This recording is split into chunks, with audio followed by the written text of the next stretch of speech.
numeric, what constitutes numeric identity? Yeah, as long as it shares all the same properties. Okay, so what does the sun denote in reality? The Son is going to be God in reality, because the when we're doing a numerical identity or absolute identity with the Trinity, that's going to be in reference to the essence and only the essence. Okay, so the sun's the ontological content within reality is going to be the divine essence. Yeah, the Son subsists within, as Maverick said already multiple times, he subsists within the essence. Okay, so given that his ontological content within reality is going to be the divine essence, we're going to have this equivalence relation. And then I'm going to move on to the second thing. I'm going to ask you if the human nature is going to be essential to the person of Christ or non-essential to the person of Christ. I don't know what you mean by essential. Okay, so when I say something is essential to this person, I'm saying that this thing requires this to be that thing. Christ does not, the Son does not require the human nature. It's not necessary for him to be the Son. Okay, yes. So then we're gonna, if this thing is gonna be non-essential, we're gonna treat this thing as an accident. So we're gonna treat the human nature as an accident. Nope. Now, given that we've established, No, Hold on, stop, Wiz, stop, because you're not gonna make such a categorical error and then just keep on as if you're on a fault. You're not on a faulty premise. Barry, go ahead, because he tried to speed past that. No, I know. That's what he said to you before. Can you, Yeah, sorry, can I you was define trying what to an interrupt accidental so much earlier, property that's is?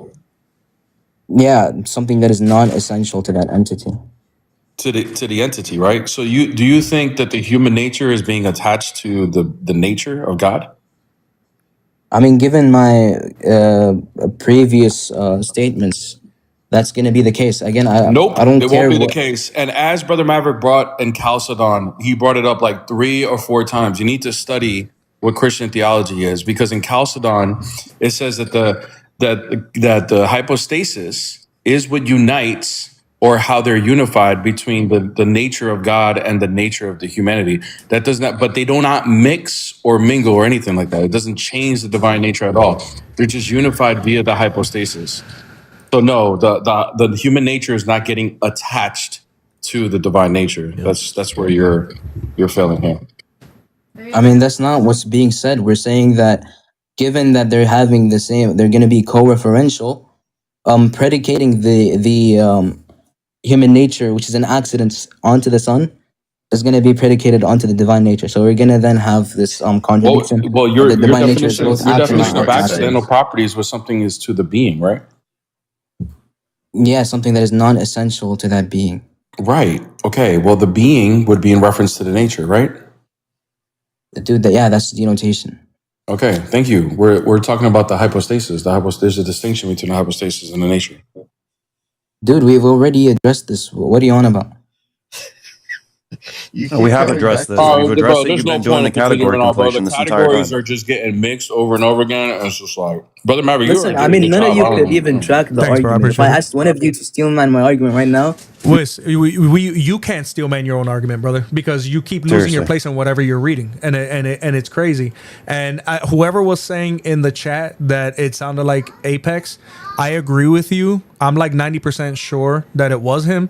It sounds just like him. The cadence is exactly the same. Even his voice is exactly the same. You think that's a nos? I think there's a very good chance think that's it was. a nos. There's somebody, I was thinking it, and somebody else in chat was saying this is him, saying that he was. Unless he had a voice changer, I really doubt that was him. I know his voice so well. Yeah. Well, so does Bear, because Bear spoke to him a couple times. I don't know. Like I said, I could be wrong, guys. That's not him. That's not him. Yeah. That's not him. I thought I it don't was think him. that's him. No, I didn't think it was him either. Oh, okay. Yeah. I thought it. Somebody said it, and I was like, maybe this might be, but who knows? But it happens, bro. There was one time, there was a guy who came up who literally sounded identical to him, but it wasn't him. So. Oh, yeah. And it's true. That's why I say, guys, I'm never 100% sure on anything, because you can't tell. These guys always hide their faces anyway. He definitely sounded like he could have been friends with him. Yeah, Spoke well, the same he way. definitely, and he uses the same horrible arguments too.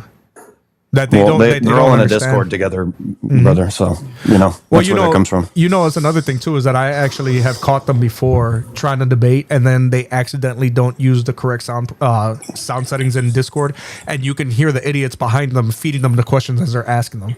So Yes, Central Orthodox and Malik have literally admitted that they help each other in debates, and they have people on the background in Discord helping them. Yeah. So it is what it is. $20 a month. Yeah, it is what it is. Bad is not coming up. It looks like he's just spinning. Let's bring someone else up. Yeah, that was yeah, guys, don't think for a second that because I don't normally have these conversations that I can't have them. Okay. The fact of the matter is, guys, I'm not a fan of having these conversations with people who are disingenuous. And when most Muslims want to have these conversations, it's always disingenuous because they're not doing it to actually try to learn. They're doing it to try to get you to say something incorrectly. That's all they're doing. No, I get you. Which is pathetic. Okay, no, he didn't come up. We have the same idea, but you're the host, man. Parisa, I don't know. I'm bringing people up, guys. Can I ask Bear something before you get into it with the next guest? Yeah. Yo, Bear, what did you do to Ninja Dawa to get him manifesting so hard he posted your wife on his story? Oh, bro, he's my son, bro. I just cook him every time. That's all. To talk about, bro, we got a video of him running away. He was getting whooped by Grafted one time, and then when Bear came in, he literally left. Nobody booted him. He just left. So that's who he is. Parisa, welcome to the show. Yeah. What faith are you? So I'm a Muslim. Okay. Why aren't you Christian? So, I don't believe in what you guys necessarily believe. Well, that's obvious. Well, I mean, specifically, why aren't you a Muslim? I'm sorry. Specifically because I don't believe in the Holy Trinity, like Jesus, being God's son, and like, yeah. Why not? Because, well, if you think about it, right? So God made us, right? Uh-huh. That's what it states that in the Bible, right? Correct. So explain to me how Jesus is God's son. Okay, great. So you want it, Chris? I was just wanting to ask one question with that. Go ahead. Did Allah blow his spirit into Maryam to make Isa? I'm sorry? Could you repeat that? Did Allah blow his spirit into Maryam, or his word into Maryam to make Isa? So that did not happen. It was by What? Have you read the Quran? Okay, bro, what? Have you read it? It wasn't a hard question. Did you read the Quran? Yes, I have. And you're saying that it was not blown into Midian. That's what you're saying? He didn't send Jibril to blow his word into Isa? No, what I'm trying to say is, like, hold up, wait 1 second. Not in the script. Yeah, buddy.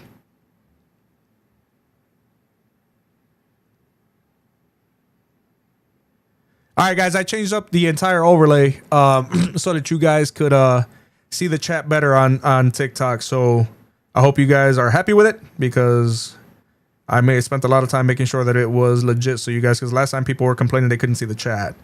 Thank you to everybody who has joined. And make sure you guys smash that like, smash and tap the screen, guys, please. Thank you. Please and thank you.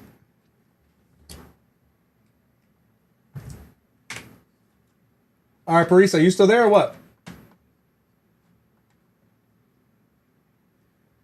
Parisa. Sorry, they left. My bad. I thought you were calling for me. My bad. No, Parisa.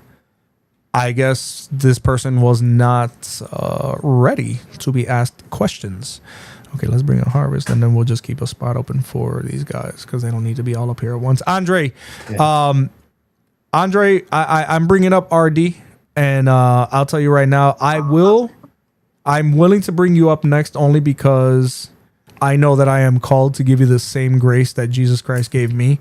But the minute you start trying to talk past people and screaming, bro, I'm booting you and I'm blocking you. Because I'm only going to give you so many chances, all right? RD, what's up, man? Are you a Muslim? Confused. Yeah, I'm a Muslim, but I'm confused on how pathetic you are, because your whole page is about attacking Islam. Just believe in what you believe, gang. Stop being a dickhead, respectfully. W attacking Islam. Let's go. Hey, You sound like a retard. Artie, I got a question for you. I had a Muslim come up and say that we Christians are worse than Satan because we're not Muslims. Yeah, I respect all Now, Christians. is that him attacking us or not? That's him attacking. How weird. Do you? Okay, let me ask you. You sound like a guy. Okay, I can see where you're coming from, Artie. Let's have an honest conversation. It's Do you just- think? One second, please, Artie. Please. Okay. I'm listening. If someone, when a Muslim says that to us, do you think that's nice of him to say it? Is that appropriate of them No, saying that's that mad we Christians? disrespectful. It's mad disrespectful. Yeah. So if a Muslim says the Christians are worse than Satan, it's mad disrespectful, and I appreciate you for that. Okay, All right. Yeah, I appreciate you for Sorry. that. Now, Artie. Jay, I had to remove him.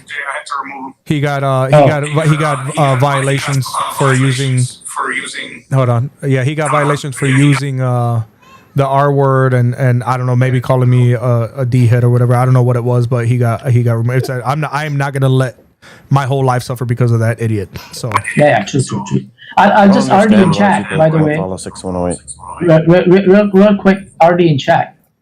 Go read 98.6 sometime, okay? yeah, and you know Go what? read 98.6. It doesn't affect me. Read 6108. It doesn't affect me at all when you guys come in calling names or whatever, because you know what?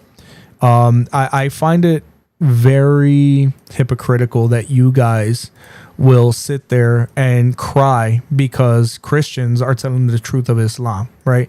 You guys will have no problem when Muslims run lives like how many gods died on the cross, how many gods are in the Trinity, Jesus is not God, Jesus was a Muslim. You have no problem with that.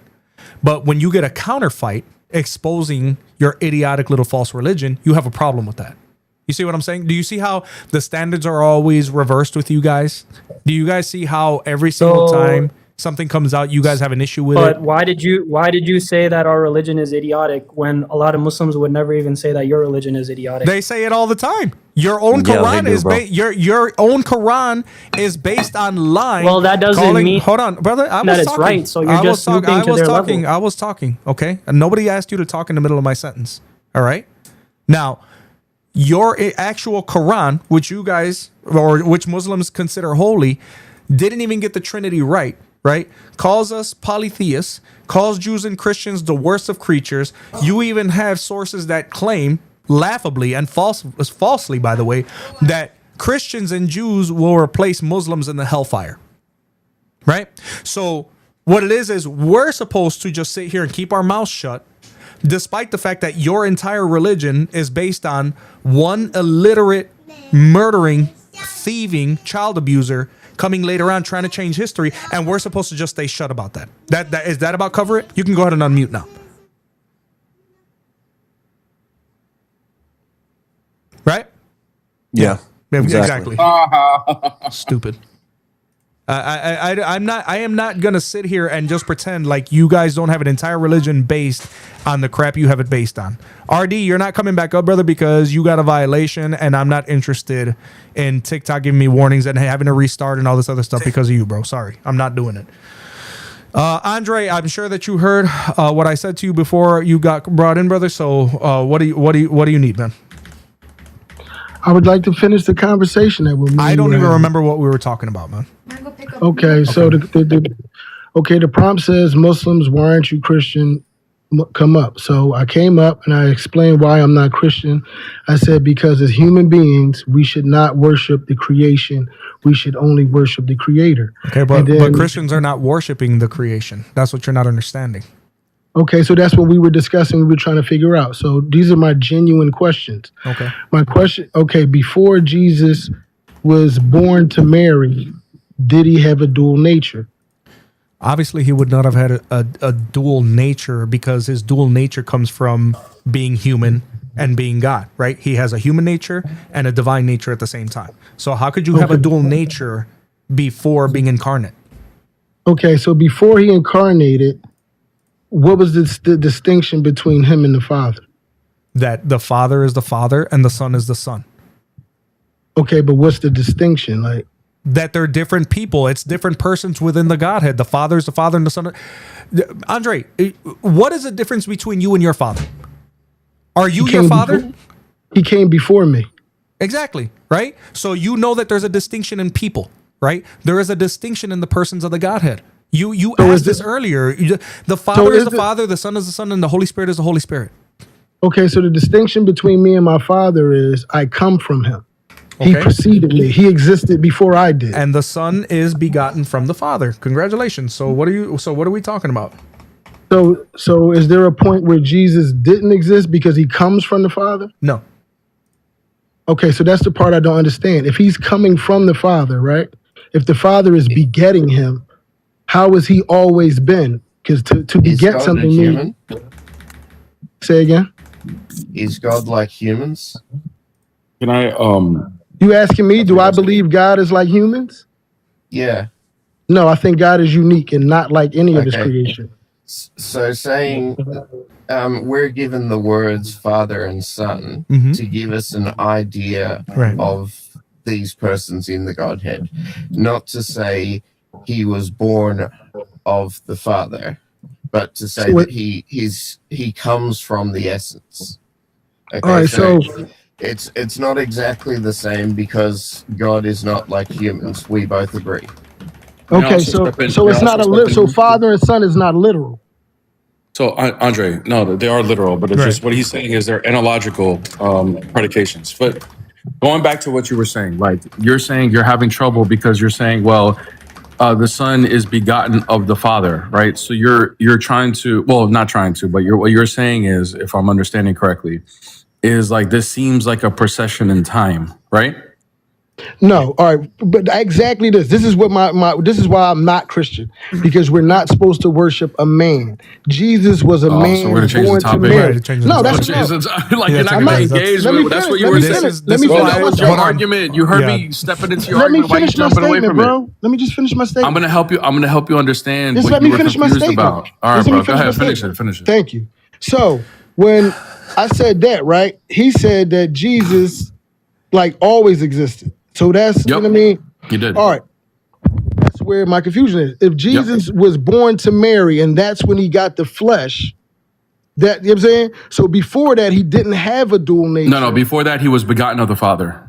Okay. But he didn't have a dual nature. Yeah, no, he had the divine nature, but he's Okay. begotten of the Father. So then so he's begotten of the Father. So from what I know that to mean in the English language, if I look it up and I study that, whatever, that means he came from the Father, right? Yeah. Let me ask you this: You're a Muslim, right? Yes, I'm a Muslim. All right. Does Allah's wisdom come from Allah? No, his wisdom is an attribute of him. Yeah. Does it come from him? No, it's an attribute of him. Does it come from him? Can you receive? It's an Can you attribute receive? of him. Can you No. receive wisdom from Allah? Yes, he can grant me wisdom. Yes. Okay. Does it come from him when he grants it to you? I don't know. Like, what do you mean? I don't know. What do you mean you don't know? Where does it come from? Does it come from the air? Why are Where you does it come asking from? me that? Like, all right, why are you asking me that? Because Allah always had the attribute of wisdom, correct? Right. Yes, he's the creator. So if Everything comes from him. wisdom, so if that attribute comes from him, does that also mean now, using your logic, that there's one point in time that wisdom did not exist just because it comes from him? All right, no. So you just switched it. No, I didn't. Never I'm using the same logic with you. You're saying because we're saying the Son is begotten of the Father. He comes from the Father. Your Because that argument word- is that's what that word means. hold on. Your argument is because he comes from the Father, this entails that there was a point in which he didn't exist because he comes from the Father. Okay, Well, so if wisdom, so using that same logic, wisdom comes from Allah. So at some point, Allah didn't have wisdom. Does that follow? no. It means this. At some point, I didn't have wisdom. The Creator always has it. Okay. And where does where does wisdom come from? Okay, so wisdom wisdom by definition is the complete knowledge of something, right? That's what wisdom means, the complete knowledge of something. Okay. So me as a human being, I'll never have the complete knowledge of anything. Okay. You know what I'm saying? So Okay, so the true wisdom is with the Creator, right? Okay. So okay. Is the wisdom Allah, identical to Allah? All right, so you're asking, is it identical? It's his attribute. So that's the only way I know to answer that question. So is it It's his identical or attribute. not? Is it him or not? It's his attributes. It's Okay, not, his I don't- attributes. Where do the attributes come from? What do you mean where the attributes come from? An attribute is Yeah, where they're grounded in. in the creator. All right, his nature, right? The creator. Which would be his nature, right? Allah's nature. I It don't would be know about. grounded- I don't know. Listen. I don't know about that. That's Oh, your so word. now you don't know about. So why are you diving into argument of metaphysics and you don't even know metaphysics, bro? I'm not diving into an argument of metaphysics. This is I'm asking a metaphysics, question. bro. Listen, I'm asking The a Son question. being begotten of the Father is metaphysical, bro. Okay, so I'm asking a question. I'm not claiming to know. That's why I'm asking him. Oh, now he's just learning. Oh, okay, well, man. you just learned, bro. Just because the Son is begotten of the Father doesn't automatically entail time. Right. Because just like wisdom and love and a lot of things we can predicate to coming from God eternally, doesn't necessarily mean that these things God didn't possess at one point and then began to possess. Yeah. All right. So my question is, right, before Jesus had a dual nature, what's the distinction? You said the distinction was that Jesus comes from the Father, correct? Begotten of the Father. Yeah, Maverick told you that. All yeah. right, so does everything come from the Father? Everything in existence come from the Father, correct? I don't know what you mean. You mean he created everything? Does everything in existence come from the Father? Are you talking about in creation? I'm talking about everything. Whether we've seen it before, not seen it before, if it's a created Everything in creation comes from God. Yes. Okay, so just because it comes from God doesn't make it God. Because we know everything comes from God, right? Yeah. You know what makes God God is his divine nature. Would you agree? What makes God God is nothing like him. He is the one that everything comes from. We right? agree. We believe in one being. Okay, so just because it comes from God, like everything, it doesn't mean that it's God. Like the sun comes from God. It's not God. Yeah, The because moon. it is because he shares the same divine nature, which is No, I'm what talking makes about the sun in the sky. S-U-N. S-U-N. Oh, okay, got you. Yeah. The sun is not. Yeah, the sun is not God. Yeah, It comes from God, though, right? he created it. Yeah. All right, so like light, like God said, let there be light. The light is not God, correct? Oh, it depends on what light you're. If you're talking about created light that comes from the sun, no. We do believe that God has. No, I'm talking about when God said, let there be light. Yeah, right? in that point in time, there's arguments on that. It could be the uncreated light because the sun wasn't created yet.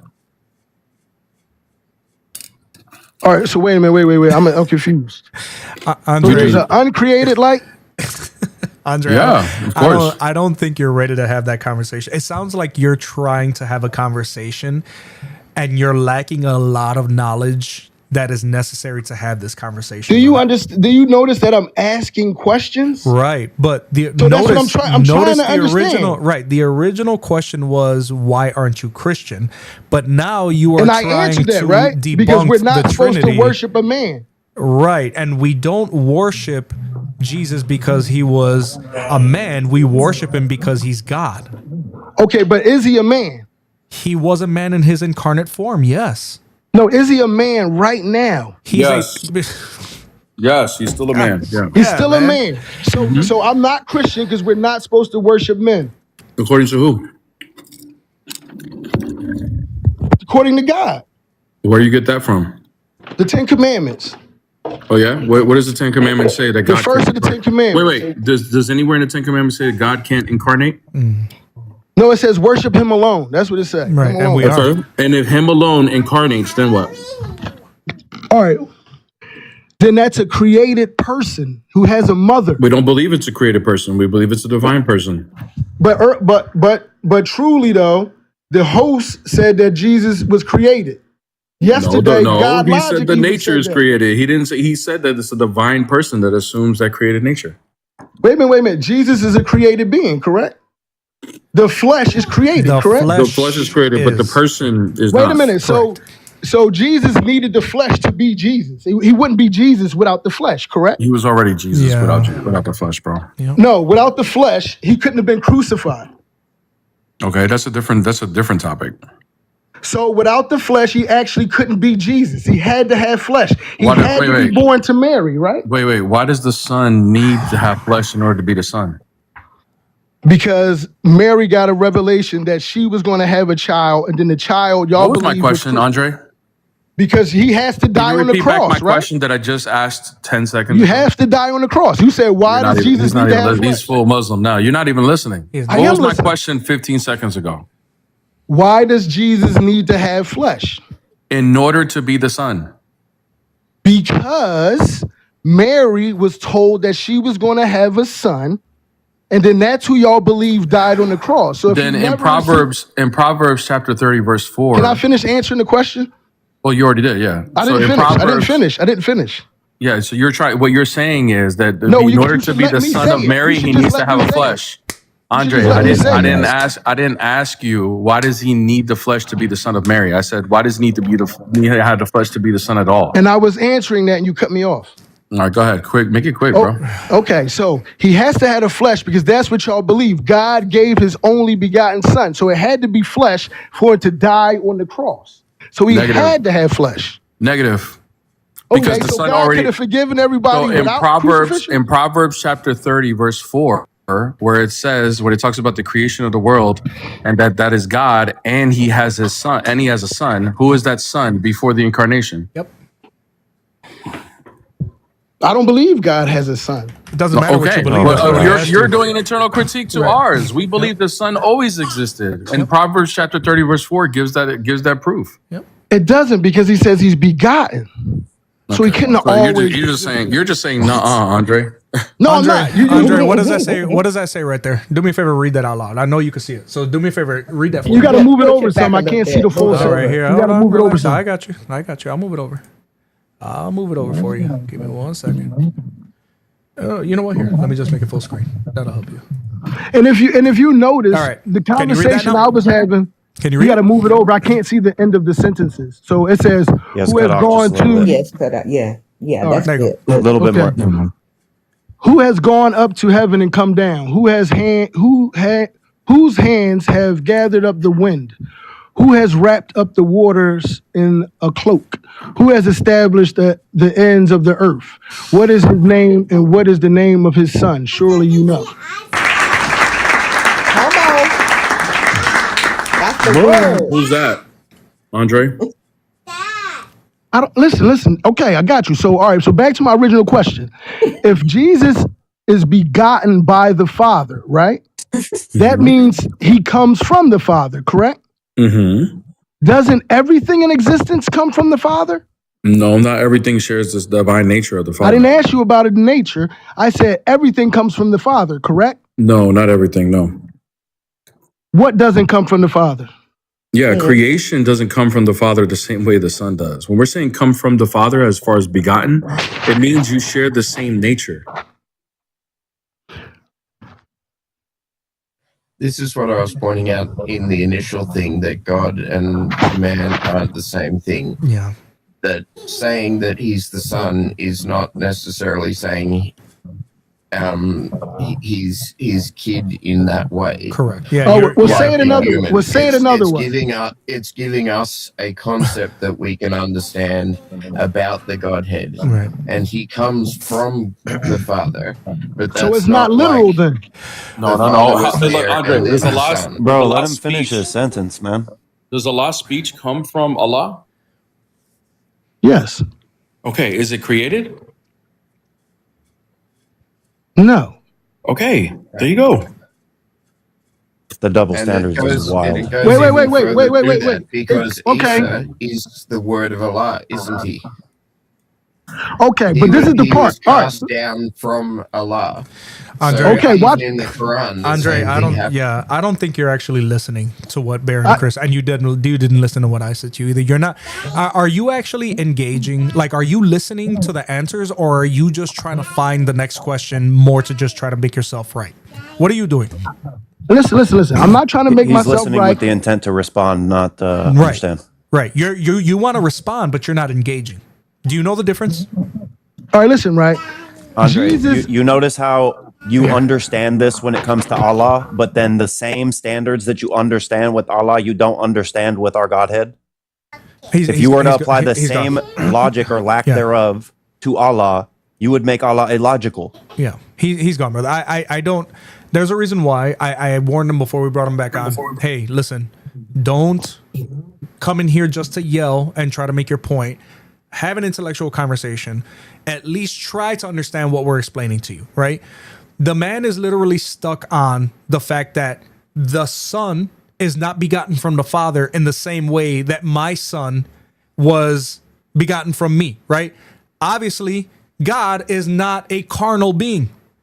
We are not sitting here pretending like we know how the Trinity exists. We cannot explain that to you because we cannot explain how God exists. We only know that it does because he has given us the clues in order to understand that it does. If we could truly understand how God exists, our brains would explode because we cannot understand that as human beings. And I don't get why we have to continue as grown-ups to try to pretend like, okay, well, explain how.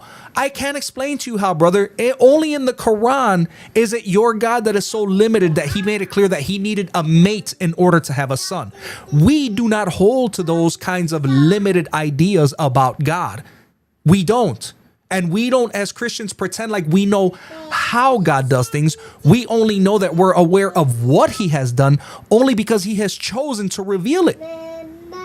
This is not hard stuff, ladies and gentlemen. We're not Muslims. We don't pretend like we have the monopoly, as my daughter sings Baby Shark behind me, on what God can and cannot do. You know what I'm saying? Like, we don't, that's a Muslim thing, guys, right? Telling the whole world what God is able and not able to do. That's beneath his majesty. He cannot do this. He cannot do that.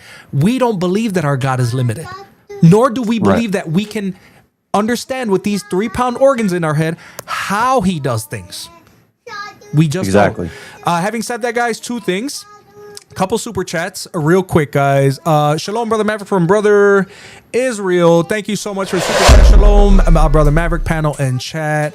Also from Grafted Apologetics, great friend of mine, Grafted in the house. Welcome, brother. And then Israel Bethel again with another super chat saying, absolutely, Bear was giving it to him.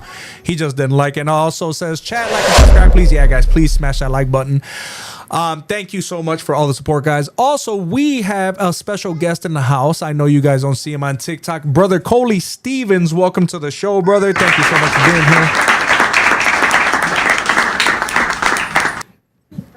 Brother Coley, tell us a little bit about yourself, man, while I tell people to sub to your stuff. We can't hear you, bro. You mean? No, he's unmuted, but I don't know. Maybe he has to go into the Video Ninja and pick the You just go ahead and keep talking, Coley, until we until we hear. I hear him, but he sounds muffled. No, he's not. He's not. I don't hear him. Yeah, we don't hear him. On Video Ninja, like if their mic is not coming through, there you go. Yeah, it wasn't connected to an audio source. That'll do it. Yes, sir. What's up, brother? What's up? Hey, happy to be here. Glad to be here. Thank you, man. Over on YouTube. That was a fun conversation. Listening on that one. That was great. Yeah. So he's painful. He actually tried to speak, or more aptly, he was screaming at Avery, who was on my panel yesterday, and it's just like, dude, man, you gotta, you know what I mean? Like, being louder doesn't mean you're correct. You know what I mean? And that's Star Coley. You wanna now you're the guest here, man. You wanna talk to the next guy? We got Star up here. Star, are you a Muslim? Yeah, I'm a Muslim. Excellent. I kind of, if it was okay, I kind of had a question for Bear the Image, because he said something that I think was quite controversial that I want to address. Bear, if you're okay with that. Oh, Bear's off the app right now, so you know what? Oh, there he is. Bear, if you could, he said you made apparently a controversial statement that he wants to address. Yeah, Bear, did you say that trying to invoke like some type of identity relation between the person and the divine nature is a category error? Yeah, if you're going to say that the person, the hypostasis, and the essence are identical, then yes. Okay, cool. So, is it okay if I bring you a quote from Mark of Ephesus? He's a Eastern Orthodox theologian, and he says in Acta Latina Concilia Florentini session on 5th March 1439, page 153. Hey, before you quote St. Mark of Ephesus, who I love very dearly, I have an icon of his in my office. Before you quote him, Do you know the context as to which he's speaking to here? He's speaking to provincialis. Which is? Just someone he's speaking to. The content's all that matters. Who is he? Is he Orthodox or is he Catholic? Why is that relevant? It is relevant because he speaks in terms. I know what you're going to bring. You're going to bring that he says that the persons and the hypostasis and the essence are materially identical, right? He doesn't say that. Okay, but that's what he would say, like that That's they're not the quote identical in that that sense.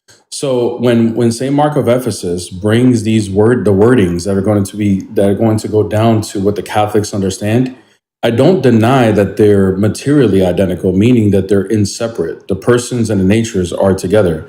However, there is going to be a real distinction between the hypostasis and the essence. Don't have an issue. Okay, can I address that? Yeah, go ahead. Okay, beautiful. So this is the quote, and you can tell me if this is a real distinction or if it's just a virtual distinction. So he says, or Provincialis asks, by what essence are these properties identical as the person, namely paternity and the father? Mark of Ephesus says, in reality, secundum rem or supposite, they are identical, but they are distinguished by reason. So can you tell me, does this sound like a co-extensional distinction or a co-intentional one? Yeah, I'm going to have to read your source before I can answer that. Yeah, I quoted the source. It's Acta Latina Concilii Florentini, session on 5th March 1439, page 135. DM me that source. DM me that source. I'll do the research and you can come back on my live and we'll discuss it. Okay, but granting that the I'm not granting you anything because okay, wait. One thing I've learned about you guys just taking out a quote on the whole thing. You guys typically, I'm not saying you're doing this. Typically, though, you guys take things out of context. So DM me the source. I'll accept your DM. Okay. I will look up the source and you can come on my live tomorrow and then we'll discuss it. All right, no, yeah, that's understandable. I don't blame you for that. Okay, so let's say that I grant that you said Mark of Ephesus talks about material identity, right? Ephesus, please. Ephesus, sorry, my apologies. You said he talks about material identity, right? Yes, and some of the things that he talks to the Catholics, he agrees, which we all Orthodox agree, that the persons and the essence are materially identical. That doesn't mean that there's not a real distinction between the two. Okay, so material identity between the hypostases and the nature, is this still a type of identity which you denied earlier? But we're just going to say that it just means that they're not separate. Okay, but is this still a type of identity? I didn't really get a yes or no. Yeah, just for the sake of argument, just for language, yes, we're going to say that that's going to be a way in which they're going to be identified because they're not separate of each other. The persons are the underlying reality of that nature. Okay, so Bear, given that you can invoke identity relations between the nature and the person, do you still hold to the fact that it's a category error? Of course, because there's still a real distinction between the hypostasis and the essence, dude. Bear, do you know what a category error is? Yes. When you're So when you're mixing categories, when you're trying to apply something to one category. Can I finish, bro? Sorry. Yeah, thank you. Yeah, when you try to apply something to one category when it's actually being supposed to be applied to another category, that would be a category error. Okay, and in this discourse, we're just talking about predicates being true of something, right? I don't know what discourse we're having. Okay, inside of the discourse that you had with Wiss, it was about predicates being true of something. So where's the category inflation here? Can you name the two categories being inflated? I don't know. Present the argument. I'll show you. No, on the same disc, I already gave you the instance where you said it was a category error. You said deriving some type of identity relation. Brother, why don't you present the argument and then I'll show you. All right, cool. Let's go through the argument. Why not? I don't think he was ready for that. Ready for? To actually have to substantiate your claim. You guys usually aren't. You just make claims and you're not ready to substantiate anything. That's why you're saying hold on. So, Bear, I'm just gonna have you like agree with the premise or disagree with the premise. Oh. So premise one is if the Son's ontological status in reality is a divine nature, then the Son is numerically identical to the divine nature. That's just a conditional. No, I would disagree because the hypostasis subsists within the nature. Okay, so do you know what ontological status in reality is? Explain. Okay, so ontological well, the guy that was trying to explain it to you earlier is denotation. So would you say, what does the hypostasis of the sun, what does that mean to you? What does that pick out in reality? Person. Okay, and what does person pick out here? Not a definition, but what does it pick Underlying out? reality of a rational nature. Okay, nature. So would you say that prior to the incarnation, this picked out the divine nature? What did I just say? Can you repeat back my definition? You said that a person is an underlying nature, substance of a rational nature. Yeah, underlying reality of the rational nature. Okay, so would you say prior to the incarnation that this underlying reality, would you say that this is the divine nature? I would say that the person would be the one of the underlying realities of the nature of the triune God. A person is the underlying reality of a nature? I would say that the person, the definition of a person, is an underlying reality of the rational nature. Just like I've been saying, dude. I did tell you that definition. I wasn't asking for a definition. I was asking for denotation. I was asking you, this person of the sun, give me an exhaustive count for what this sun actually denotes here. An exhaustive account of what the sun denotes to what? So, for example, I could say that the sun denotes the divine nature prior to the incarnation. That tells me its ontological status in reality. I don't know what you mean by that. You don't know what I mean by ontological status in reality? I don't know what you mean that the sun denotes the divine nature. I have no clue what you mean by that. Yeah. All right, let me try simplify it. So, the sun in reality, or would you say that the sun is just the divine and the human nature? Would you say that this is a good way of describing the sun? No. Okay, can you give me the mistake that I made there? I don't know what the human nature has to do with defining the sun. Okay, beautiful. So it'd just be the divine nature then. It would be the hypostasis that the Son comes from the Father. Okay, and that's okay. That's fine. I'm granting you that the Son comes from the Father. That's not. That's how we make a distinction between the Son. Hold on, brother. Hold on. That is how we identify the Son, because the Son is begotten of the Father. That's how we identify it. Wait, Bear, are the functional oppositions, are they ontological? I don't know what you mean by functional oppositions. You're talking about the hypostatic properties? Yeah, meaning the opposition, but the Father begets and the Son is begotten. Do you think take these functional hypostatic? oppositions to be Those are just hypostatic properties, not essential. Meaning that do you know what functional oppositions are, Bear? If you mean that it's coming from the essence, then I deny that. That's what I'm assuming. But you want to clarify?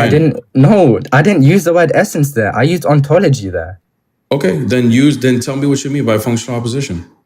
Okay, functional opposition would be the opposition, meaning that the Father begets the Son and the Son is begotten. And this would be described, the relation between these two would be described as a functional opposition. So do you take this opposition, do you take it to be ontological, or do you say that it's like transcendent? I take that the begetting is a hypostatic property and only belongs to the hypostasis. That didn't really answer the question. Okay. Yeah, well, brother, listen, here's what you're saying. This is what I'm hearing. I'm hearing you say, hey, what is begetting a functional opposition? I don't even know. I'm asking you, what is functional opposition? You then repeat that the Father begetting the Son is a functional opposition. Okay. Well, the Father begetting the Son is a hypostatic property. That's my answer. Okay. Yeah, I said that the relation or the opposition between these two. This conversation is like. Did anybody hear that, or am I bugging out? He's asking the same question again. He is. Yeah, he's not. Okay, I'm just making sure I'm not the one actually like. Bear. The problem is the problem with this guy is that he came in thinking that, and I am 100% certain that he didn't even understand the words he was using.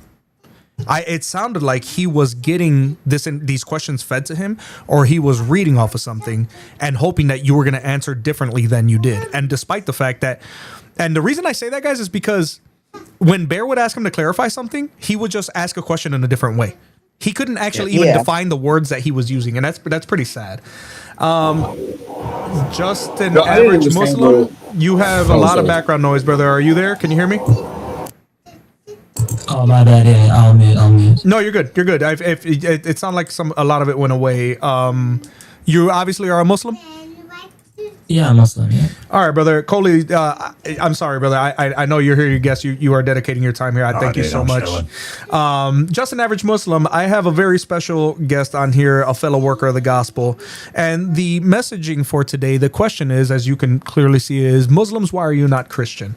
So I will ask you, and then my brother, Coley, you good with that? You good with having this one? Or? Yeah. Excellent. Yeah, Thanks, bro. All right, just an average Muslim. The question is, why are you not Christian? Go ahead. Right. So the reason I'm not, it's it's very simple. Because we have the final revelation that is like directly from God. It explicitly states that it's from God. It's uncorrupted, unlike the previous scriptures that the Christians or the Jews have. And I think that's it. Yeah, that's really it. That's it. Yeah, Yeah, I can go on. I assume, like, I think all Muslims, I actually appreciate your honesty. I think when it comes down to it, you would just say, and basically what he said is, I'm not a Christian because the Quran says so, right? Like, that's essentially your position. And then you said, well, the Quran says that it comes from God and that the Quran is uncorrupted. I don't think that the Quran is uncorrupted. I don't think there's evidence to support that, or at least it hasn't been changed. I think you guys kind of mix up those definitions a little bit. But my question to you would be, how can you confirm that it's from God? So there's a lot of things, so the Quran, basically corrects a lot of the mistakes and errors in the Bible. Other than that, we also have falsification tests. So in the Quran, it basically challenges the person reading, if this is from anyone other than God, then you would find issues or errors, contradictions. It also says if you don't believe that this is from God, then come together, all of you, try to write a chapter like it. And it doesn't just challenge you, it says come all of you together, all of mankind, try to see if you can produce anything like this. What is the criteria to determine whether or not something is written like it or not? The criteria, right, because that's the claim. The challenge is if you can write something like this, right, but you can't because it's from God. So what criteria do we have to write something and then compare it to the Quran to know if the challenge has been met? Well, one of the criteria is that, so I'm not sure if you believe this, but what is the biggest sin in all of our faiths? It's idolatry, right? So the Quran basically confirms the previous scriptures saying that to worship one God. That's also why the Jews also, for example, I'm sure Jewish people, they're allowed to pray in mosques, but their rabbis and law, they're not allowed to pray in churches because they believe that you guys are polytheists, right? So again, it just confirms all the previous messages of all the prophets sent to worship one God alone, without partners, without association. But I can write something similar to that. How would you know the difference of whether or not it's from God if I just presented it? I can do that. If you wrote something, right? You see what I'm saying? What is the criteria to determine? Because this is the problem I have with the challenge: is it's an unfalsifiable challenge. No matter what I brought to you and said, look, I wrote something in Arabic just like the Quran. How can you determine whether or not it actually matches the challenge? If it's against the core messaging of it's the same core messaging. There's a lot of things. So another criteria we can probably take. It's it's a difficult question because I don't think there is any criteria. I think it's an unfalsifiable challenge. I would never, just logically speaking, I would never take something like that and try to use that type of argument to prove anything. Well, you can't come up with anything like this, so it must be from God. That's a tough one. Sure. Yeah. Because it's not just about the message, it's about how it's being written. Right? Mm-hmm. So, right. So that, to me, that challenge is just out the window because there's literally nothing I could present to you because you could just go, well, I don't think so. Okay. Sure. Right. So there's another challenge, which is that the Quran says that Muhammad is in the Bible, right? That's right. Yeah. Yeah. Do you have any evidence of that?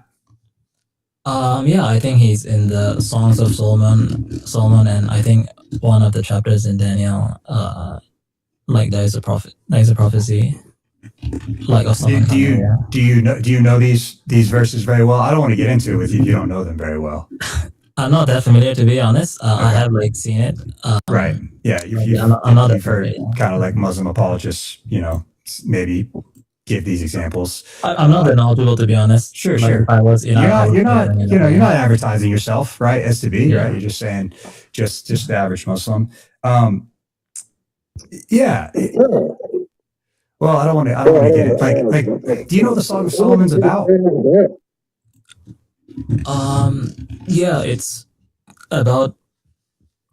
I have to look it up again, to be honest. I watched it once. I've seen it like once, but I haven't seen it again yet. Yeah, so it's about Solomon and his wife, in essence, just in general, getting married.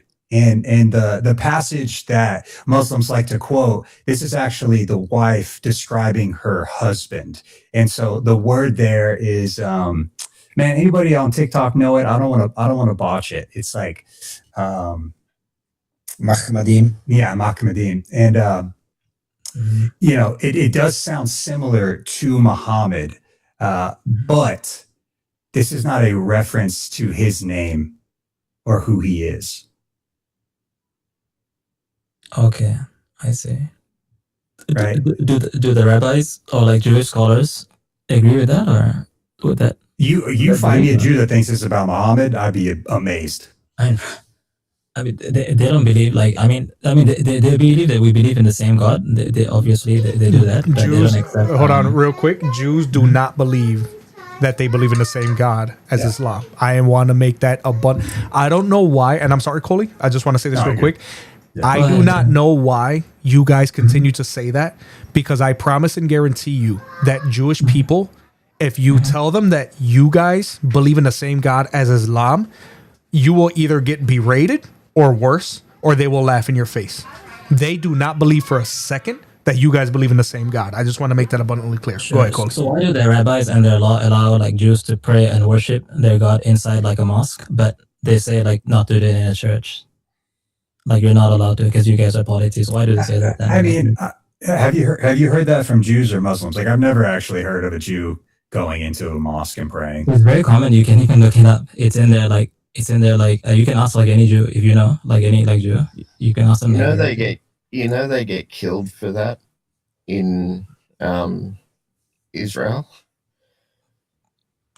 In Israel, like when they go into a mosque. I mean, in mosque in Israel, they're trying to go into Al-Aqsa. Al-Aqsa is a mosque, yeah. Yeah, well, to even walk past it is an insult to Islam, according to Muslims. I'm not talking about like Al-Aqsa, like because that's our mosque. It's a mosque, and you were saying they're free to come into. Yeah. You were saying they're free to come and actually pray in the mosque. I'm pointing out even walking past the mosque is considered an insult to Islam. So Al-Aqsa is like a very holy place for us. That's the reason why I'm talking like in general mosques. Al-Aqsa is literally built on the temple site for Jews. So it was an important site for Jews thousands of years before, 2,000 years before the Quran came into existence, or Islam. And so them walking through the Temple Mount is at least part of their religious heritage. And you make these statements, but the fact is it's actually the opposite. So you're talking about one mosque. I'm talking about in general, like all the other mosques like around the world. Right, so they can go into Saudi Arabia and pray in a mosque? Yeah, they can. Really? Just look it Can up. they go to Mecca? Right now. Just look it up right now. They're just praying in mosques. That's fine. Can Chris, Jews go to Mecca? Mecca, no, I mean Mecca is a holy place, like for Muslims only. Yeah, I mean obviously. Very Oh, they interesting. can't even enter the city. That's right. Yeah, no, Muslims Chris, should not. let's let him and Coley get back on Sorry. topic because this is way off. My bad. Yeah. Well, even on the idea of the same God, right? I don't know if you've ever thought about this before. I heard somebody ask this question the other day. Would you take your shahada in the name of Yahweh? No, I would not. Yeah. Why not? I mean, I have an issue like with the name, I guess. Like, I don't know much about it. Yeah. That's the name of the Abrahamic God revealed to the line of Abraham. Is it? Yeah. I mean, I've heard of Yahweh, like without the. Yeah, that's the name. That's the name of God in the Old Testament. If you picked up an English Bible right now, every time in the Old Testament that you see the words "the Lord" and Lord is all capitalized, they're using His divine name. We just translate it as Lord in English, but this is the name of the God of the Israelites. And so if you serve the same God, why wouldn't you take your Shahada in His name? Like, I mean, how do I say it? Like, we serve the same God, but I mean, we have like different like interpretations. Like, we have a lot of issues. Like, we know like they've corrupted their scriptures. We have like a lot of evidences for that. So again, we don't know if that's the real name, if that's the actual like what. So what motive would the Jews have to corrupt their scripture to change the name of the most sacred being in all of their existence? Because that doesn't make any sense to me. Why would they? How disrespectful would it be for Jews to change the name of their God? Could you I can't imagine any, especially the type of people the Jews are like that. That's crazy talk. So no, unlikely. It's unlikely because they're very like they're very like they follow the letter of the law. I think like a lot more than Christians, right? Okay. Right, they attempt to follow the Mosaic law, right? And then on top of that, how could they get copies of all of the Old Testament and go throughout and change the name everywhere? How could they even possibly manage to do that? Who would have that ability? There should be evidences of another name that he has, if that's the case. Again, I don't have I can't give you an exact like reference or source, but we know like they've distorted the scriptures, like corrupted it like a lot. And we have a lot of proof. What are you basing that off of? Like there's a lot of things in their book, right? They say things like, God will regret stuff, God makes mistakes, God needs to rest, all of these things. Have you read the Bible? I haven't, no, I haven't, not entirely. Yeah. Maybe I just shoot you encouragement, man, to maybe I don't know, read the Old Testament, read the New Testament, because even some of those things I feel like I'm having trouble engaging with you because like there's no passage in the Bible where God makes mistakes, and the term that's used for regret is a very ambiguous term that's used in the Hebrew that has multiple meanings. It doesn't mean that God is actually thinking like, oh no, I didn't see this coming, I can't believe because of these actions. That's not how the term regret is used in Genesis 6. That's kind of like a main place people go with it, and so I don't think that there's any good reason to believe that the Jewish scriptures are corrupted, and I don't think that the Quran gives any indication that it believes that they're corrupted either. Oh no, it does. It says like it's been corrupted. Where's that? In the Quran. Mm-hmm. In chapter 2. Let me look it up right now. Yeah. 79. Let me save you some time. It's Surah Al-Baqarah, Ayah 79, brother. Yeah, it should be. I mean, it's not just there, but there are a lot of like in chapter 3 also is the same thing. I think chapter 5, yeah, 279 is probably. Yeah, if you read chapter 2 in context, though, it doesn't even make sense to assume that when earlier in the chapter he's already confirming what the Jews have with them, that the Quran is confirming that. So even if that's the case, which I don't think it is, I think that the Quran takes the view that what people were doing is that they were taking either they were twisting the interpretation of the scripture, not changing the scripture themselves, or B, they were writing their own made up scripture and then selling it off as if it was from God, but they weren't actually corrupting the actual Torah, right? Because that's actually the very next verse, 280, it quotes what they wrote with their own hand, and that's found in the Talmud.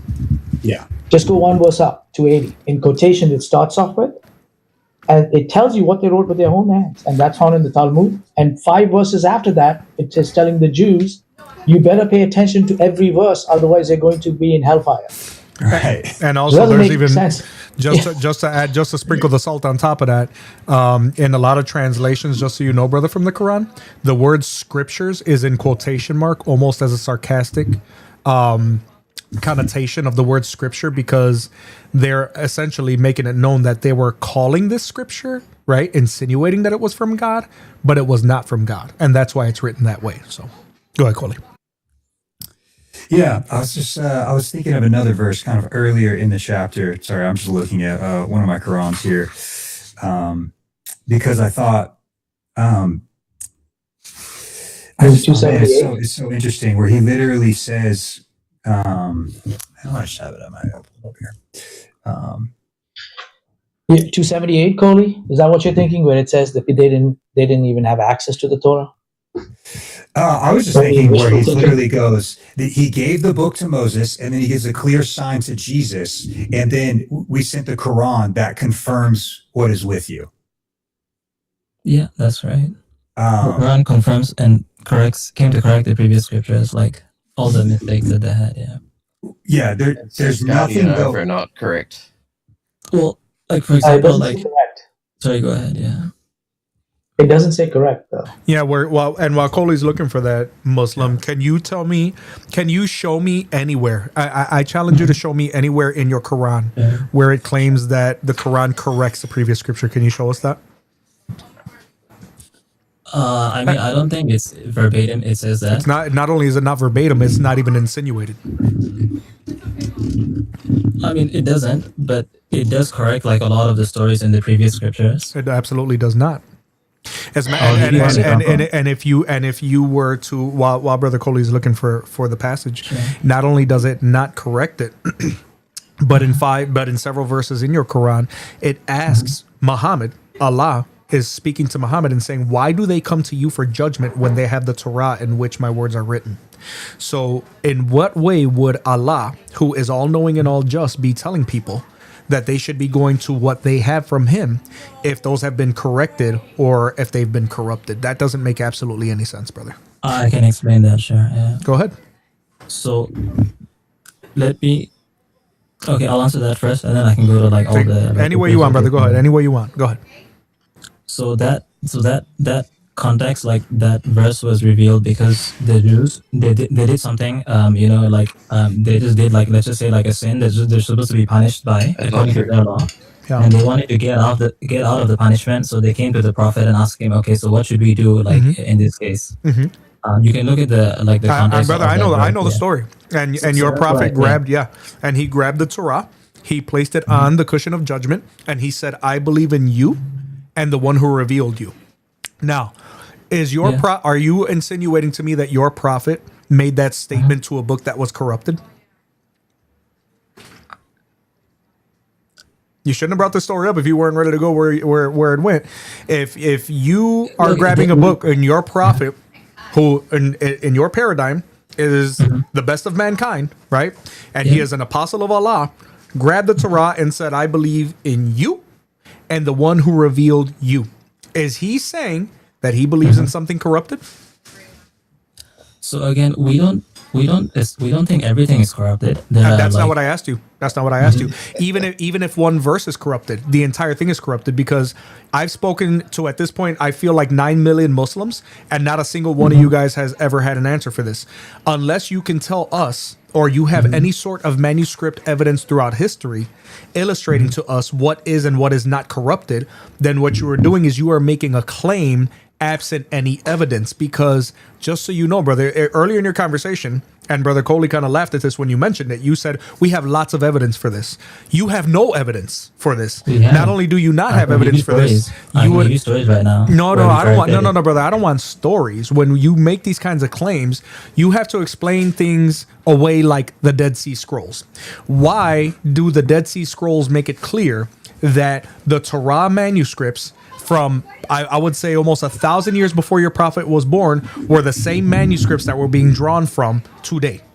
The same stories. The Dead Sea Scrolls had everything except for the book of Esther. And your insinuation is that it's been corrupted. The problem is that every time we find something archaeologically, every time we reference some manuscripts, not only does it not say it was corrupted, it says that the one who was in error is Muhammad. Go ahead, Brother Coley. It looks like you found it. Yeah. And so it actually comes after 279, which I think is significant, right? So 279 says, say, woe to those who write the books with their own hands, and they say this is from God in order to sell for a small price. So if you're going to assume that the scripture is actually being corrupted, I don't think that's the case. I think it's much more literal to what it's saying, that people are writing false things and selling it off as if it's from God. After that, in verse 87, it says this. It says, certainly we gave Moses the book, right? So talking about the Torah, and followed up with him the messengers, the prophets. And we gave Jesus, or Isa, son of Mary, the clear signs and supported him with the Holy Spirit. That's a topic for another time. It says, but whenever a messenger brought you what yourselves did not desire, this is talking about, to the Jews. Did you become arrogant, and some of you called liars, and some you unalive? And they say, our hearts are covered. No, God has cursed them for their disbelief, and so little will they believe. And then it says this. So this is to the Jews. When there came to them a book from God, being the Quran, confirming what was with them. And so the author of the Quran still seems to think that they have the right Torah, and that the Quran is affirming it, not that it's been corrupted. If you're just reading it in context of chapter 2. No, yeah, I understand. Yeah, again, the Quran does confirm what came in the previous scriptures. Could you also point him to 285 for that? Yeah. 285, yeah. Right, which is super important, right? It says, I'll skip to the, whatever, I'll just read it. Then you become those who are unaliving yourselves and expelling some of you from their homes, supporting each other against them in sin and enmity. And if they come to you as captives, you ransom them, though their expulsion was forbidden to you. It says this, do you believe in part of the book and disbelieve in part? What is the payment for one among you who does that except disgrace in the present life, and on the day of resurrection they'll be returned to the harshest punishments? And so this is like literally a rebuke from Allah to the Jews for disregarding parts of the Torah. Yeah, that's correct. At that time they would fight each other, like there were two different tribes there. But the same Torah that they had is the same we have today. It's not. It's definitely not. In the time of Muhammad? For sure, it would have been changed. It's 1,400 years. No. They are codexes that date back before Islam even began. Yeah, I've seen some of them. Exactly. Like I've seen like even if you go before that, saying that there are so many errors. Like 6 Brother, you said in 279. Hold on, Jay. Don't overwhelm him. Don't overwhelm. Let Coley cook him for now, because he'll get distracted on you. Go ahead, Coley. Finish up. Go ahead. Yeah. I'm not trying to debate, man. I don't know what you guys. No. It's not about debate. I was just saying, like 5 verses before you said it was corrupted. I know, Jay. Yeah. Follow the one same message that God has always sent. But I'm just saying, historically speaking, like, we have manuscript evidence of the Torah before the time of Muhammad, which I do think creates a problem for Islam, because Allah is trying to say that the Quran confirms what's with them and is rebuking them for not following the Torah fully. So that's, I mean, and we're kind of getting to the Islamic dilemma, which Jay's like ultra pro at it. But what are your thoughts on that?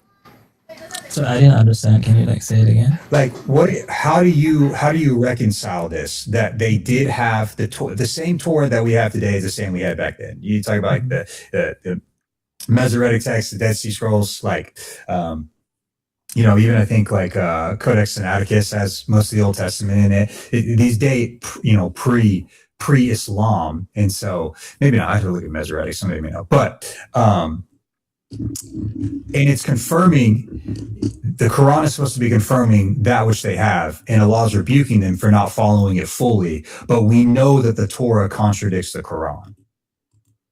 Yeah, it does. I mean, because like the reason it contradicts is because there are errors like that changes stuff. We look at it from the lens of the Quran. When they say God rested after like creating the heavens and the earth, I'm not saying it verbatim. And the Quran actually like confirms, like corrects this. It says God, like he never fatigued, he never felt tired, he never had to rest. Okay, can I help you out a little bit here, just with your argument? Yeah. Your argument is circular. Do you know why? No, you can explain. Yeah, I don't understand. Yeah. Because in order to prove that the Quran is making a correction, you need some type of independent source to like outside of the two to establish that. Because essentially what you're saying is the authority is the Quran, the Torah is wrong, and so the Quran is correcting it, and I know that the Quran is correcting it because the Quran is the authority. Okay, so I'm just gonna ask you, like in general, like, do you believe God needs to rest? No, and I don't think that's what he's talking about there on the Sabbath. Muslim, though, the Hebrew word that was used for rest just means to stop working. It doesn't mean that he actually rested the way that you and I rest, as if he became fatigued. And I think that's what you're getting mired in. And you have to actually look back. If you were to bother to look at an actual and like research this yourself, you would have seen that word is the way that it's translated. But in the context, it doesn't mean that God stopped because he was so tired. That's not what that word is saying. It literally just means to cease to work. Okay. And even so, like, do you know why Genesis 1 is set up like that? Like why that's so significant for Jews? I mean, it shows God's deficiency, and that's what we reject as Muslims. No, Genesis 1 is set up like that, the creation account, to call the Jews to Sabbath, because that's an important commandment for people, not because God needs to rest. Okay. So that makes sense. I understand. Yeah, no, I understand. Okay, so let's go to the next thing. You said like I need an outside source, so I can't use like a circular argument or something. So I'll give you one example of an outside source. So the Bible has a story of like Moses, right? And the Quran also has a story of Moses, right? I'm sure you guys know this. It's a long story, man. It's a long story. Yeah. It's not just a story of Moses, like. But anyways, keep going. Like, sure. Okay, so it has a story of both Moses and Joseph, right? The Quran has a story of both Moses and Joseph. The Quran, though, however, refers to the ruler of Moses as Pharaoh, just like the Bible. The Quran refers to the ruler of Joseph as a king, which is really odd because it's both in Egypt, right? The Bible uses the word Pharaoh. And for like hundreds of years, or like for how long, I don't know, Christian historians have been like, basically laughing at us, mocking, saying that this is wrong, historically inaccuracy. It was only recently we discovered the Rosetta Stone that they were able to decipher that at the time of Joseph, that the ruler of Egypt was not called a pharaoh. He was actually called a king. That's just one of the errors. And I can go on and on. A lot of corrections like the Quran makes. Have you read the story of Joseph in the Old Testament in Genesis? No, I haven't. Yeah.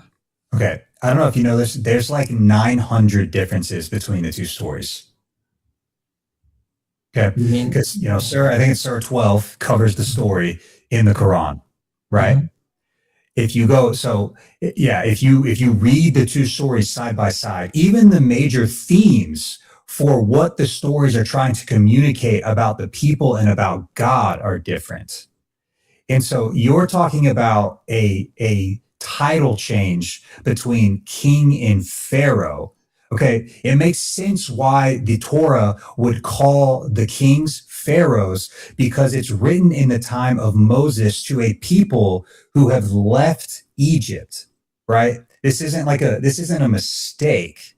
And I don't even have to look at the Quran. I don't have to look at either one and say that they made a mistake, because they're interchangeable terms, if that makes sense. When we look back on history, if I call the Pharaoh the king of Egypt, no, there's literally a movie called The King of Egypt. Like, there's no one's going to be like, it's Pharaoh.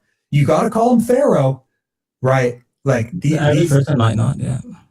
Right, but these aren't. This is an interchangeable title for royalty, is what I'm making the point. Like, but there's so many changes between the two texts. You'd have to go through. This is where it gets really difficult for Muslims. Mm-hmm. You would have to go through and explain why the Jews have so many corruptions in the story about Joseph, and for what they're motivated by to make all of these corruptions. Hey, Coley, I shared my screen with you. If there's something there for you, if you want to use it or not. Yeah. Sure. So let me respond.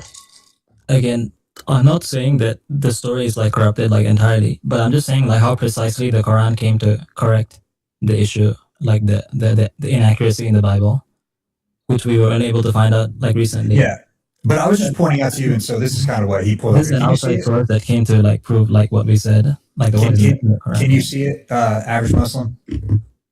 Did the original Hebrew Torah call the Pharaoh king? Yes, it did. Yeah. So I was right. But it says, which literally translates to great house. It also frequently refers to him as a Melech, Mitzarim, meaning king of Egypt. These terms are sometimes used interchangeably or together. And if you read the accounts, they call him king as well.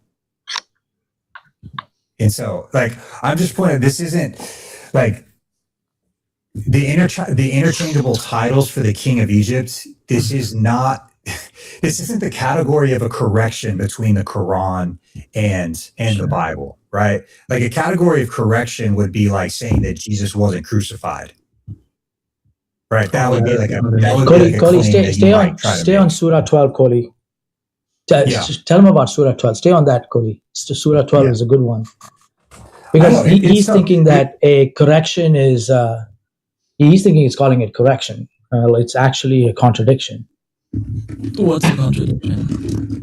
Well, what Jay is trying to tell you, Muslim, is that you continue to make you continue to say correction, but the problem is that that's what you believe in your paradigm. For those of us who have actually looked at this, the Quran not only does not make corrections, it doesn't have the authority to make corrections, nor does your book make the insinuation that it's ever correcting anything. You keep saying it, but you're doing it absent what your book actually says, and that's very problematic for you. Right. Yeah. So, I mean, the word conscious edit is what you guys are what you're talking about, is essentially saying that whatever disagrees with the Quran corrects it. Right. So any contradiction is really a corruption on the behalf of that scripture, right? That's what your conscious edit is. It's a 2025. We don't believe God it's a 2025. We believe that God can. You guys believe that God can regret. Hold on. Forget God can rest. You don't say that, right? We know that, but we don't believe God can make mistakes. Bro, forget the God can rest. Let's just talk about this, okay? Sure. So for you, a conscious edit is always a corruption on the other side. But the problem you have is lots of things. First, you start with, by the way, the conscious edit is a 2025 doctrine. It's an ad hoc doctrine made up by TikTok Dawa guys. A couple of TikTok Dawa guys. This is not like a scholarly doctrine. Okay? Dean Response, who had a debate with me on that stuff, and Libiano, who's sat down and debated me on this stuff before, also knows that they can't get over it. They just made this thing up in 2025. However, let's go along with it for a second. What Kohli just told you earlier, he says that's circular. How is it circular? Because whatever agrees with the Quran is good. Whatever disagrees with the Quran under that assumption, you are correcting because it's corrupted. So it's anything, you can't falsify it. The whole theory is unfalsifiable and it's circular. It's like, is there anywhere, any place that the Torah could have been right and the Quran could have been wrong? No. Why? Because it's our Quran. Whatever agrees with the Quran is good. Whatever disagrees with the Quran is corrupted. And then we correct it, and then we point our finger to the correction and say, see, it agrees with us now. However, you got huge problems in there. Because you use this conscious edit, you say, I'm going to use this conscious edits across all verses that contradict. It can be for some of them. Any verse that contradicts, you just put this carte blanche, oh, it's corrupted, it's corrupted. All right? So all we have to do is prove one contradiction. There are lots of them, but if you prove one contradiction in there that doesn't work, then you've got a problem with your conscious edit. If we can show you through one contradiction that you say is corrupted, it doesn't work, it means you have a problem in your theory. Not only is it circular, and not only is it not falsifiable, any theory, falsifiable means any theory that you put out, you have to have, doesn't mean that you can do it, it'll be proved, but you have to have a way that it can be falsifiable. If your theory is basically, whatever I say is true, and every time the evidence shift, I always have an answer, it'll always be true, I'll be always true, then that's not false. It's an unfalsifiable theory. That doesn't work among scholars and other people who look at this stuff and they say, this is garbage. This is ad hoc garbage. Okay? But if we prove just one contradiction, one thing we take and we show you that contradiction doesn't work, that contradiction is a contradiction and not corruption, then the entire theory of yours that it's corruption goes down the drain. And Surah 12 that he was talking about has many of them. There is one of them where it says, on the Joseph story, it says, there are many parts of that Joseph story. I'll just tell you one quick small part of that. In Genesis 37, it says that the brothers were deciding to unalive Joseph. In Genesis 37, they already are in the place where they're about to unalive, or planning to unalive him. So they're already away from their home location. They're at this place. And they're walking towards him, they see him, and the narration says in there that the brothers are talking among themselves, and they say, let's go ahead and unalive him. This is a dreamer. He thinks big dreams. So we are going to go ahead and unalive him right now, and then we'll throw him in the well right here. There are wells around there. We'll throw him right here. So they're actually at the location. In the Quran, it says they're in the home location. They're somewhere else. They say, hey, we're going to go ahead and unalive him. And then later it goes and gets to him, and then they take him to that location. So you have a complete different location, complete change in the narrative. Okay? Those are the two in there. Now, my question to you is this. Every time anybody does a corruption, there has to be a motive, as Kohli asked you. There has to be a motive. A motive could be political. A motive could be, it might affect the theology. Or a motive could be, it might affect something, a prophecy, like, maybe it's talking about, it would affect Muhammad being looked at, prophesized. Or it could be something like they're trying to avoid a person from being embarrassed. When we look at all those buckets of what possible motives it could be, the answer is none of this fits in. They, in both scenarios, are talking about unaliving Joseph. Okay? So they're not trying to embarrass, they're not trying to cover up, they're not trying to do something moral. It's just the location changes. So the question is, if you say conscious edit is because it was corrupted, you have to answer, why would the Jews sit down and give this different story? Where they're just walking in the same place and they see their brother Joseph a distance away and say, hey, we're going to unalive him and everything else. The same thing, but the location is different. Okay. Why would they do that? Okay, let me answer your question. Again, like corruption is not because they intentionally changed everything. It's because over the years, they weren't able to translate the message. Okay, so I'll use another they word. changed the story, right? Distorted. The message has been distorted, not in its original form. No, that's brother. really what This happened over story time. is in And Genesis. the Quran, it will never happen to it because God said he'll protect this scripture until the end of time. When you guys, Brother, when you guys are done with hold him, on. I when you want you guys to are done, focus on this story. Jay, go ahead. When you're done with him, I want to go over that because the minute they open up those floodgates about Quran preservation, I definitely want to punish him on that. So let me know when you're done because I'm definitely going to jump in on that one. Yeah, I wanna Yeah. mod this for Jay just a little So bit what though. I- Jay, he's kind of running away from you though. So you I'm Jay's not I know. what? I'm here for Yeah, the next Jay. 7 minutes. Yeah, don't hold on. I know. I Don't, got it. Yeah, don't run away from Jay. Jay, don't let him run from you. He's changing the goalpost. Yeah, I know. Yeah, so listen, I want you to come back to the story. You have to answer why in Genesis the story is a different location. Why would the Jews, in other words, and I want you to think about this, not only why, how. First of all, the why is there has to be a motive. Corruption always has a motive. Anybody who corrupts it, that means they want to change the outcome, they want to change something. They have revelations. You guys tell us at one point, Allah gave the revelations to Moses and Jesus. It was perfect. Then the Jews came and corrupted it. So you're telling us they changed this location. You have to tell us why. What's the motive behind it? And then you have the question of how.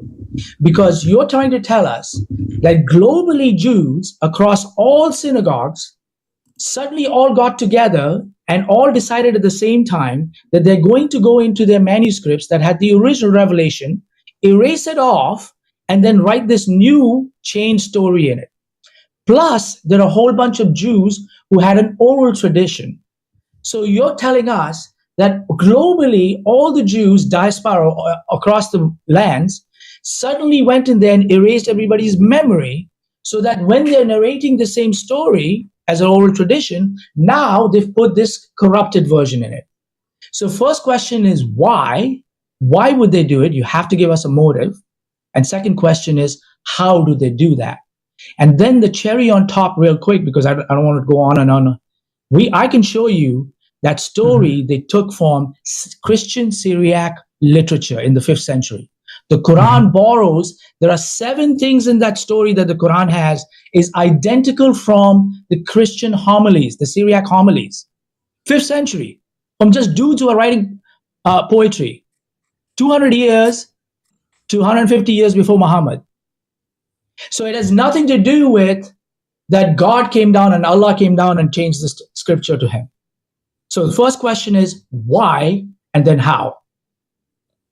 So why, like I mentioned, like they might not have like a motive to do it. It could have been altered like throughout time, just like the original Bible.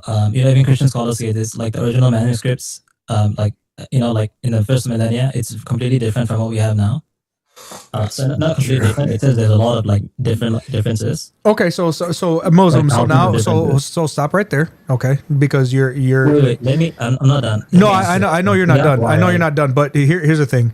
I'm not going to allow you to answer Jay in a series of fallacious and historically inaccurate rebuttals. Okay, so show anybody in this room, every Christian in this room, where the differences are between our manuscripts and the 1st century manuscripts. I want you to show us the evidence because you literally would be the first one in history to do so.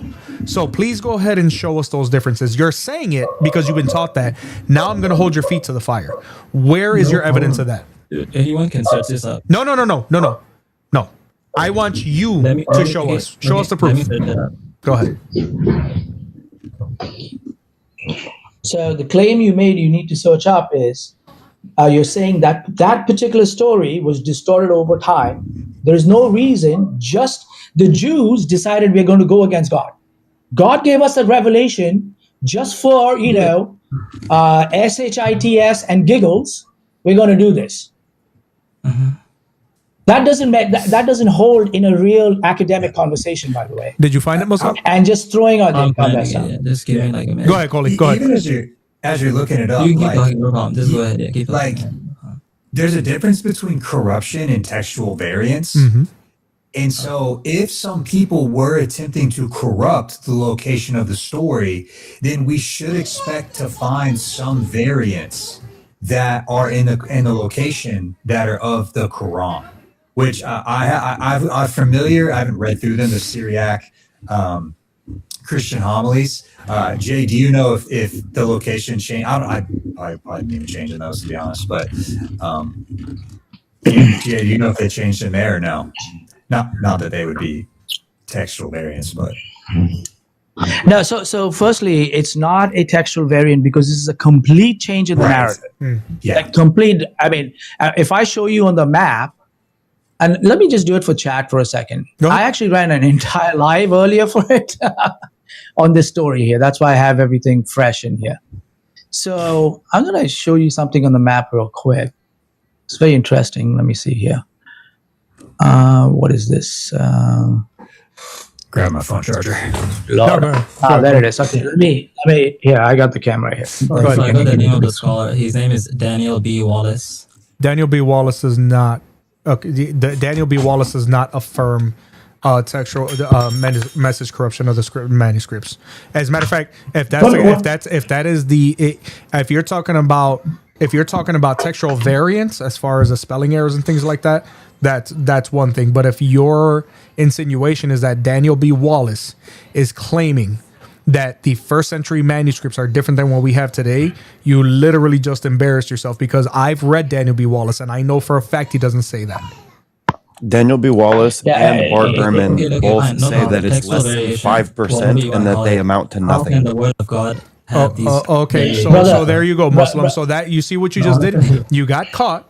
You got caught because you were trying to say that Daniel B. Wallace agrees with you. So now I'm going to answer your question. Your explanation. Okay. So now I'm answering your question. Okay. I'm going to answer your question. You are under the presupposition that because your paradigm claims dot for dot, letter for letter preservation, which is laughable, by the way, that means that is the same thing that we are doing.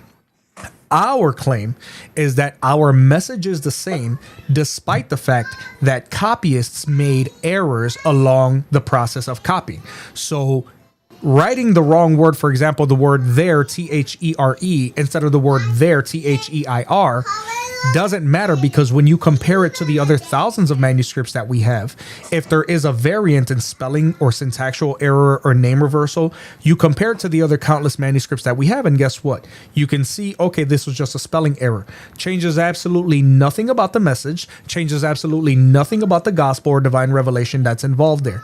You're under the assumption that because human beings made errors, it means that this is not the word of God. Christians know and believe that our message survived. It survived time, it survived philosophy, and it survived scrutiny despite human error. Okay? We do not worry about the fact that people misspell things, because even with that iniquity, our message still survived, which is what you would expect the true word of God to do. We never once have made a claim of dot for dot. Coley or Chris or Jay or Noel, anybody, has any Christian ever come to you and said every manuscript is identical and nothing has ever been known as a variant? Have you heard anyone say that? Not any knowledge. No. And he was supposed to bring evidence of this story. We've gone into textual. He's gone to Daniel Wallace, which has nothing to do with it. Hold on, Muslim. Jay's going to follow up, and then you can respond. And then you and Coley will get back. Jay, do you mind if I insert something real quick before you go on? Go ahead. This is an actual quote from Daniel B. Wallace. The vast majority of our textual variants for the manuscripts are of the sort that can't even be translated. They're so trivial and minor, over 99% affect nothing. Exactly. More than 396,000 of the variants have no bearing on our ability to reconstruct the original. Even with the textual viability differences that remain, the vast majority are so theologically insignificant, they are relatively boring. Amen. Go ahead, Jay. Thank you. Finished. Right. So here's the problem. We're discussing a story here, and I asked you, why would they change this story, the location? And you said you were going to show us that people were distorting things over and over again, right? And you never brought that. You went to Daniel Wallace and textual criticism. which is completely different and off the topic. Okay. I've answered your question. So now I let me told you finish. over time, Let me the finish. message got corrupted. No, Like they no. didn't translate the exact Hold on, message, Muslim. like He was in the, Okay. he was in the middle of a statement, brother. Let him finish, Okay, because go we're ahead. showing what you're doing is you're repeating something that you can't substantiate, and that's what we're showing. Because when you Exactly. when you make fallacious claims like that, I'm sorry, brother, but for those of us who are blessed to have an audience, I have a responsibility to that audience to make sure that those sort of fallacious claims are explained and debunked, because we can't just let you sit here and make those kinds of claims without it being exposed. No problem. Yeah, and exactly, well said out there. Exactly what I was going to sit down and say. What you've done is you have introduced an ad hoc, made up, on the spot, I believe, if I can just say it'll become true, explanation. You said over the time that story could have, let me finish, please. Over the time that story could have, maybe have, I imagine have, could have been distorted. That's not how it works in an academic conversation, my friend. What you're doing is the typical thing that we're saying Muslims get busted on. You're just making up stuff while you go around there. You're making claims. You're writing checks your body can't cash. Okay, number one. Number two, this is Gilad. This is where they originally were. I don't know if he can see it, but at least if the others can see it in TikTok. This is where they came from, the brothers, okay? This is where actually Joseph was thrown in the well, in Dothan. The Genesis account says that the brothers decided here, and they were talking in here, and they said, let's go ahead and unalive him and throw him in a well right here.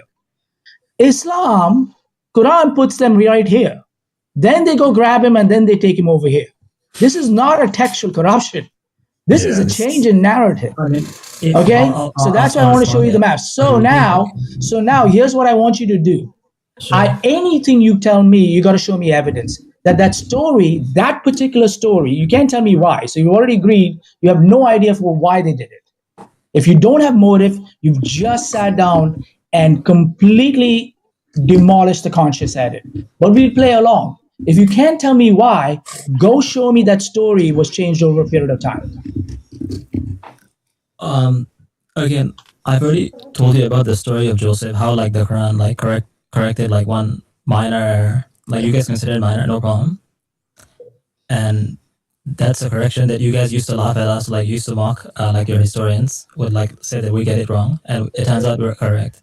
Well, I pointed out that wasn't a correction. Even what we looked at, right? Because the terms are interchangeable, king and pharaoh, and they're interchangeable within the context of the story. They call him king sometimes and call him pharaoh. Okay, so how about And could you see what Jay was pointing out? Could you see it or no? Yeah, he said that there's no motive, and he's also no. Could you see the map that he was pointing out? Sorry, can you repeat that? Could you see the map? I'll share it here, Jay. I'm gonna put you back on. I'm gonna put you back on big screen. Hold on. It's very easy for me to show it. Give me a second, guys. I'll share it with you guys so you can see while he goes along. Because what he's essentially pointing out is that in the original story, it makes a lot of sense that they threw him in the well in the same place that they had the idea to do it. There you go. Yeah, it's right there. Go ahead, guys. Hey, real quick, can I say, Coley, I see your dog in the background, like begging for attention. He's like walking up and standing up. He's a cute dog. Yeah. Anyways, I get it up on screen, Coley. Go ahead. Right. So he's pointing out that in the original story, they're hanging out in the place where they throw him in the well. But in the Quranic story, they're way over here and then decide to take him all the way over here to throw him in that place. I mean, how many miles is that? Where did it say that in the Quran? Right. One is in Jordan. One is in Genesis 37. When they're talking about unaliving him, they said, we will throw him right here in the wells. That's where they threw him in a well. Okay? So in Genesis 30, we'll throw him right here. What? Like, where did it specify the location, like in there, like the name of the place? Right? Because we know in Genesis, we know where they were. They were in Dothan. Because in other verses, they tell us the brothers were up there. That's the well they put him in. Does the Quran say something else, or like otherwise? Bro, you can't be serious. We just spent 20 minutes going over all this. You even pretended that this is a story that was changed, and now you're saying it's the Quran says something else. Hey, man, I'm done. Thank you for coming, bro. Watch your head, bro. You called it a correction. Coley, go ahead. I'll let you finish. There are many corrections from the Quran or from the Bible for the Bible. Anyway, so that's just one. I just pointed out one. Here's the thing, bro. I'll say this real last bit. I'm sorry, Cody. I'll just say this for 5 seconds. Chat, everybody, Christians. This is how we ownage it. This is how, when we bring them facts, they have no answer. He has no answer for why. He has no answer for how. All he's going to do is, with all due respect, he's a nice kid, but he's going to go into bot mode and start saying it was corrupted, it was changed later.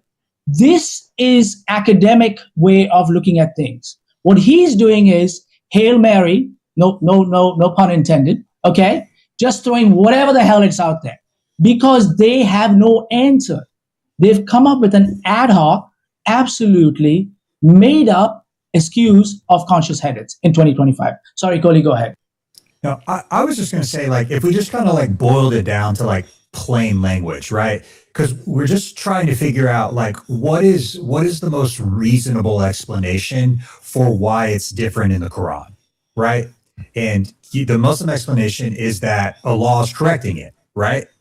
This is just one example, man. Like, stick with me here.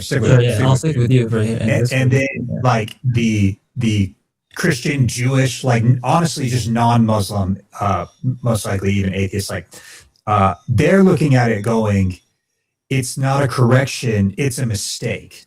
And so then that leads us to start analyzing all of the data, comparing the two stories, looking at the history of any chance of textual corruption in this story. And I just think what you reasonably find is that it's just simply a mistake. For whatever reason, the author of the Quran got it wrong because it just doesn't make any sense, and there's no reason to believe why it was originally portrayed as what it was originally portrayed as is false or has been changed. No, like the author get it wrong. Like I mentioned, we corrected this story in Joseph. We corrected the story of Abraham's sacrifice. We corrected the story of killing Goliath. All of these things. There's so many like things. All right, Muslim. I'm gonna stop you, brother, because you're starting to, and I'm gonna say this as nicely as possible. You continue to use that word corrections, and I'm not gonna lie to you, it's starting to irritate the hell out of me because you've had no less than 3 or 4 people already show you that not only does your book not make corrections, your prophet doesn't even make the claim that he's correcting, that Allah's correcting. So I'm going to ask you a very basic question, okay? Because you seem to think that you have the ability to tell us that your prophet was doing something that even your prophet didn't do, which by the very strictest of definitions is shirk. And you're doing it nonstop. So I'm going to ask you this one question. All right. Where does your prophet, as the supposed apostle of Allah, claim that he is correcting anything? Show me that from your Quran, please. Look, I have to like look at. I don't think there is any. No. You know why you don't think there is any? Because there are none. So now I'm going to ask you a follow-up question. What makes you think that you have the authority to tell anyone in the world that your prophet is doing something that your prophet did not make it clear that he was doing? Muhammad didn't say he was doing that, but you're insisting that that's what he was doing. Do you as a Muslim have the authority to add to what your prophet said? Yes or no? No, of course not. So then why are you doing it? I didn't say he said it. I just said the Quran. You said Allah said it. Who is the Quran in your paradigm is the word of whom? Sorry, can you repeat that? Who is the author of the Quran? God is the author of the Quran. And he dictated the Quran through whom? Through Muhammad, through the angel Gabriel. At what point did the supposed angel Gabriel or Muhammad or Allah ever say that they were correcting the previous scriptures? They said they were confirming the scriptures are being confirmed. What does confirmed mean? Like confirming like the things like the messages, the core message of worshiping one God without a partner. Can I make one statement? Other stories and parables and like other things. Again, you know what you did? You went from what the Quran, you started with the Quran and you ended up with Deen response. Okay. Yeah. I asked you, what does your God say? Don't give me any dogma about the parables and the messages, because like Jay made it clear to you earlier, you are trying to crowbar the modern Muslim apologist argument into the actual theological discussion. I just want you to know, every single time you do that, you are literally contradicting what your book actually says, which you have already admitted you don't have the authority to do. Nobody asked you about your interpretation. Okay? I said, what does confirmation mean? What does it mean? I didn't ask you to tell me what you think it's confirming. I asked you, what does confirmation mean? What does confirmation mean? Yes. Basically confirming that, all the prophets. You can't use the word in the definition, brother. Can I ask you a question after this? Yeah, hang on, go ahead. Yeah, I don't know what kind of response you want from me, to be honest. Muslim, it's very simple. What is the definition of the word confirmation? Confirmation, it's in this context, it would mean like to show that all these scriptures all came from the same God, the God of Abraham. That's not what I asked you what the word confirmation means, brother. Oh, the literal meaning? Yes. I mean, it's to like affirm that, like something that has been like correct. Correct. So the actual definition, according to the Oxford Dictionary, I'm going to explain this to you. Okay. Sure. The act of verifying, validating, or finalizing something, providing proof that the information is true, or strengthening the commitment. How can you validate and finalize something while simultaneously correcting it? Oh, okay, I see. So maybe I don't have to use the word correction, since the word confirm also means you to validate. Can't use the word correction because that's not what it's doing.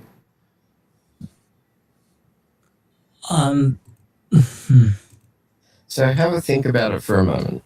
If Allah confirms every verse, as we established with 285, and the verses that they had with them, as Coley pointed out, how is Allah ignorant of what was in the Torah and saying something different? Or is he a fool because he is saying, I completely agree with every single thing that you've got in front of you, and now let's change it? Correct. So is he ignorant or is he a fool? I don't know, like I didn't understand like what the question means. Well, he confirms the entire book. Hang on, every Bert, single hang on. verse. Sorry. No, go ahead, Chris. So- go ahead. Go finish. You finish. Go ahead. He confirms every single verse, every single word in the scripture. He says that is true. And then he says something that is different to that. That means that he's either ignorant of what's in there, or he's a fool for saying, I confirm that, now let me change it. And that's the thing. Orthodox Muslim and all of these people who brought this conscious edits thing are saying Allah is either ignorant or Allah is a fool. Correct. Because the way that you change something is say, I disagree. You don't say, I confirm every single verse. Right. So it doesn't say confirm. Yes, every they single are. verse. Yes, There are It some doesn't- truths Yes, the in Oxford the Torah, Dictionary- like we don't disagree. Because that would be repetitive, Muslim. You're not going to say, I confirm every single verse, because the word confirmation, let me read it to you again, the act of verifying, validating, or finalizing something, providing proof that the information is true, or strengthening a commitment. So there's nothing in there. You're basically stating that, well, it doesn't say it's confirming everything. No, it doesn't, because the act of confirmation means everything, my friend. Everything. Even in Surah Al-Ma'idah, Ayah 48, when Allah is delivering this message through Muhammad, it says that the revelation of the Quran is a confirmation of the previous scriptures. In the act of revealing it, it is saying, we're giving this to you because those other previous scriptures are true. That's correct. And Yeah. remember, We believe the 285 Quran said, and the gospel do is you true. take one The verse and original reject another? Quran and original gospel. Like, we have no issue with that. Right. And we still and again, so because we have already shown that you have no way to substantiate that the gospels or the Torah have been changed ever, right? We asked you to get scholars. You came back with someone who actually agrees with our position. We asked you to substantiate biblical corruption. Even if let's just, you know, what's really sad about this argument, Muslim, is if the Quran is the word of God, which you believe it is, right? That would mean that the Quran and the commands and the ayahs within the Quran are for all time, for all of time, as long as human beings exist. That would mean that the Quran is forever, right? Okay, great. So if the Bible is corrupted, as you continue to assert, then that means that you have several invalid commands inside of the Quran, and therefore it is not for all time. Because 548 makes it clear that Allah intends for Jews, Christians, and Muslims to remain separate in religion. But if our scriptures are corrupted, that is now an invalid command for Jews and Christians in your book, which means that because it's invalid, it is not for all time. And because it is not for all time, it is not the word of God, my brother.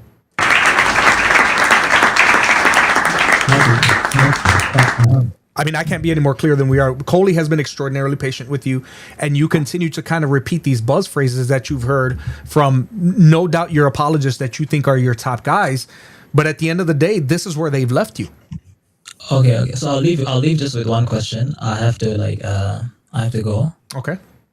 Wait, hold on. Before you go, but I'm sorry. I've been quiet. So I've been like listening to the back and forth, but I just want to let you know, like, as an ex-Muslimah, I actually look at this completely different than everybody here. And so I'm just going to give you how I look at this really quick before you give us what you want to give us and leave. I just want to make sure I make this clear, okay? I want to see where the Bible is in your head on a timeline. Was the Bible created after Jesus left the earth, or was it created in his time? I think the Bible was compiled after Jesus, right? Oh, okay. And on our like, from our perspective, from the Islamic perspective, or is that what you mean? Or? Yeah. No, I just mean in general, the Bible, as far as you know, the physical Bible, when was it compiled? Before Jesus or after, like, I'm sorry, when Jesus was alive or after Jesus left? Before Jesus, right? The Old Testament, and then the New Testament, and like all the stuff there are after Jesus, like. After Jesus. So like after he's gone. Yeah, after he's gone, right? After he's gone, yeah. So so the physical Bible, right? It wasn't compiled until after Jesus left. Okay.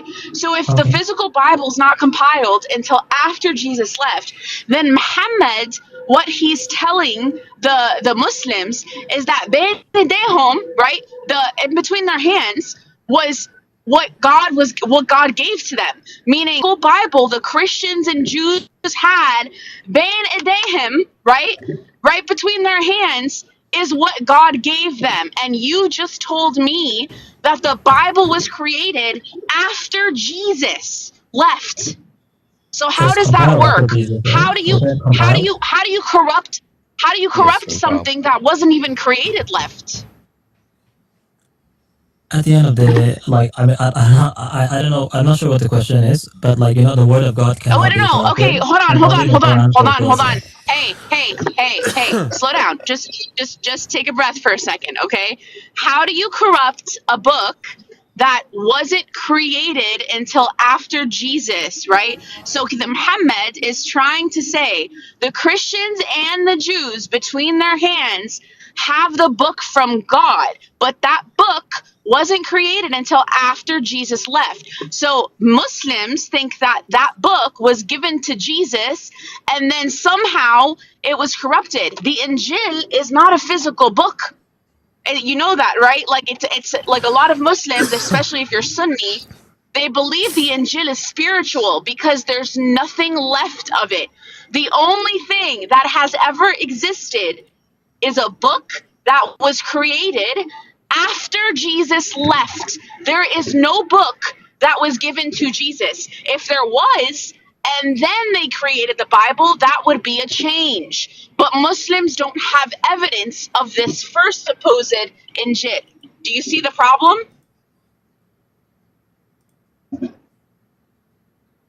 He left. He left. Yeah, he's gone. Okay. All right. Well, that was thank you, brother Cole. That was actually a very good conversation, and Jay for the contributions you made. Yeah, it was good. Cole, I apologize. He really started to get on my nerves with his corrections thing, because despite the fact that you showed him every example that he gave you was not a correction and it was actually a blunder, he continued to use the word, right? And I hate when people are willingly hard-headed like that, because you're just kind of showing everybody you're not even interested in what the other person is saying, right? You just want to continue to push back and be hard-headed and say, well, I'm a Muslim, so it's a correction. Now, we gave you several chances, many chances to say, hey, you know what? Okay, here's the proof that I have. And the one modicum of evidence you tried to use was from a historian who does not even remotely agree with the Muslim position on biblical corruption. So, not to mention what they believe about the Quran and its corruption. We didn't even get to that. Could I also chime in on this? We didn't even get to that. I was going to break his heart with Khalif Uthman and 1924. But yeah, that's the modern lexicon definition. The smarter ones try to argue against that, saying that it's anachronistic. If you go to the classical Arabic lexicons, musaddiq and saddiqa literally means to confirm the truth, veracity, or reliability of a person or a thing. So quite literally, it's confirming truth of whatever it's speaking about. And it speaks that way about the Injil and the Torah. Muhammad takes the Torah when pronouncing judgment to a group of Jews, and he places it on the judgment cushion, gets up off the pillow, places it on the judgment cushion, and says, I believe in you and who revealed you. Amen. Yeah. And we can't make that make sense with editing it. We did get into that. We did get into that with him, and he kind of sidestepped it, and that's just kind of unfortunate. But at the end, guys, I just wanted that to be fresh in people's minds that didn't really get anything from him. Yeah, well, but at the end, ladies and gentlemen, Jesus is king, and nothing's going to change that. Amen. One of the ones that I would love to point out is the Pharaoh king statement. If they can show me the use of the word Pharaoh or king in the Quran, that would be fantastic, because I'm pretty sure that the Quran uses the Arabic word. It does. So to whinge about, oh, well, you used Pharaoh instead of king, both are adapted words that mean the same thing. So it's just dumb. And does it stand to reason that it's something that should be talked about? Yes, guys. But understand that when people translate things, right, they're not going to translate it into what it was called back then. Now we know that it is the Pharaoh of Egypt, right, during that time. So like Brother Coley said, those words were interchangeable, right? Especially for when the manuscripts are written, he was known as the Pharaoh. But several centuries before that, he was known as the king. This is not something that is groundbreaking or new history, right? You would actually have to be pretty desperate to say, well, the Quran got it right. Well, let me see. Your book came out 600 years after Jesus, and the Pharaoh was already known as the Pharaoh for several centuries before that. So you're saying that you got it right because your book referred to him as the Pharaoh, which he was known as throughout the entirety of the world? Is that your message? Like, what are we doing here? What is going on? Imam, you have been extraordinarily patient, brother. Well, what's up, Johnny? What you got? Yeah, how you doing? How you doing? I just have a question. Hold on, Imam. What's up, Johnny? Go ahead, real quick. I just wanted to clarify, whenever the conversations end, you want everyone else to just stay quiet for a second so you can do like the outro for the videos, because I know you record these discussions. So it's fine. I'll let you guys know when I'm trying to finish it off real quick, because a lot of these conversations are dynamic, man, and I'm not a tyrant. Like, I want to hear everybody's input. What I don't want is everybody talking over each other, because then it's just like nobody's hearing anything. It just sounds like noise, you know what I mean? Imam, what's up, brother? Go ahead. I thank you so much for waiting. I really appreciate it. What's your question, brother? I suppose my question is that, are we saying that there was no intentional changes? Yes. Ever in manuscripts? Yes. Even though you have scholars like Professor Lightfoot mentions there were intentional changes. Professor Lightfoot. He's a renowned. I don't know if he's still alive, by the way, but he was a renowned. How do you spell his name? Scholar of Lightfoot, I think it's Lightfoot? Lightht. Okay. Lightfoot. Yeah, I'll just quote you from what he said. There are refuted if you just bear with. claims. So no, please. No, yeah, I know, but just I'm making a point, please. I'm just making a point. Yeah, please. I think you want to keep it academic, then please bear with me. Yeah. I'm just going to get his qualification for you now. Sorry, 1 second. I have it somewhere, right? So it's Neil R. Lightfoot, and how we get the Bible. I have it. I have it up. Professor. I have it up right here, Imam. Yeah. So that's fine. That's fine. So I'm just pointing this out as as a civil conversation. I know. Right. So basically, he himself mentions that yes, many of the errors were clerical spelling mistakes. There's no doubt about that. Yeah. But he does mention. I'm just trying to get where he said it. Actually, bear with me for a moment. Where he says that intentional errors, right, unintentional alterations in the manuscripts are many, but the vast majority of them are of little consequence. Which I agree. I totally agree with that personally. Right. Mm-hmm. What presents a most serious problem to the textual critic are the variant readings which have purposefully inserted by the scribe. Where are you getting that? Hold on. So, but I'm gonna stop you for a second because you were honest for a second, and now you're kind of inserting something that's not there. So right here, I have it up on the screen. I have it up on screen. Hold on. Can I show you on the brother? Can I get? I can show you on the screen. Imam, let me get a word out, please, and then I'll let you share your screen. Okay. So right here, Dr. Neil R. Lightfoot, a noted New Testament professor and author of How We Got the Bible, states that the New Testament manuscripts were changed over time through the process of copying. Now, we went over that at length, right? Key details regarding Lightfoot's position and findings are scribal alterations. Lightfoot highlights that thousands of differences exist between manuscripts, which are often the result of human error or deliberate, Imam, I don't need you to agree with me. I just need you to listen. Okay? Apologies. By early scribes. In How We Got the Bible, Lightfoot points to specific well-known examples of alterations such as spurious reference to the Trinity in 1 John 5, 7, and 8, which he notes is not found in early Greek manuscripts, which we are aware of. Textual reliability. Despite acknowledging these changes, scholars like Lightfoot generally maintain that the vast manuscript evidence, over 5,700 Greek manuscripts, allows for a reliable reconstruction of the original text and that the core message remained intact. So what are you talking about? Agreed. I don't have it. So let me show you where he does. I've just quoted from his page 62 of his book, which I have in my possession. Okay. Right. So in his book, page 62, I'll read it again. What presents a most serious problem to the textual critic are the variant readings which have been purposefully inserted by the scribe. Now that's in his book. Okay. Right. Can you show me the page? Can you show me the page? Yeah. 1 second. I've never done this before, so bear with me. Yeah. Hold on. We're having a talking past each other problem again. Okay. So 1 second. So there you go. You can read it there yourself. Highlighted, right? What page did you say? Let me see. I don't know if it'll let me bring it up online. You said this is Professor Lightfoot. 62. Page 67. Page 62, yeah. Page 62. Oh, 62 now. Yeah. Page 62 of, what's the book called? Of How We Got the Bible? Yeah. It's second edition. I get it. 1 second. Hang on, second. Bear with me, please. Forgive me for this. Sorry. No problem. It's second edition. Internet Archive. Hold on, I'm clicking. Let me see. Second edition. Okay. You said page 62, right? Yeah. So I'm just showing you I have the book, so it's in the book. Yeah. So it's not like I'm lying or as you tried to suggest. Hey Mav, I'm sorry for interrupting, guys. Hey Maverick. What's up?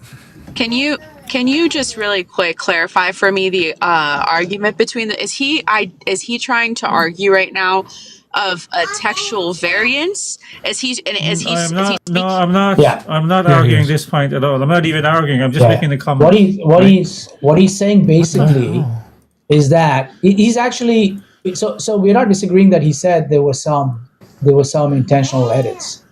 But Yeah, that's my Lightfoot said point. that Yeah, number one, yeah. Lightfoot said it doesn't change the doctrine. Mm-hmm. Okay. I agree. I am not disputing He says that. they I'm were. not disputing May I that. finish, please, without you talking over me? Yes, please. Okay, I don't need Let you him to finish. agree, brother. Please. Okay. So, in the manuscript studies, intentional change can mean fixing grammar, harmonizing parallel passages, expanding a phrase for explanation, etc., etc. Okay, a scribe might add Jesus Christ instead of he for clarity, or something like that. But Yeah, if he but essentially what he's saying is that did I finish? No.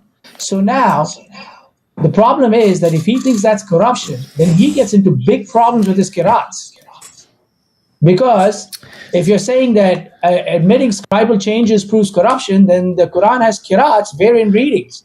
It has early Islamic manuscripts that show did I finish? Okay, I'm not It has talking about early the manuscripts. Imam, I'll mute you. Stop. Okay. I think you're being Standard is standard. We're having. I believe the gentleman said we're having an academic conversation, but he went into complete panic mode when I said standards. Academia conversation means these are standards you're using. So if you use that standard, I want to say, according to an academic conversation, we would say, would that standard then apply to the Quran and its qirats, the early Islamic manuscripts that show differences, the hadiths that report on missing verses, Uthman standardizing one version, we can go on and on and on. So if you think that's corruption, then it's got to go both ways.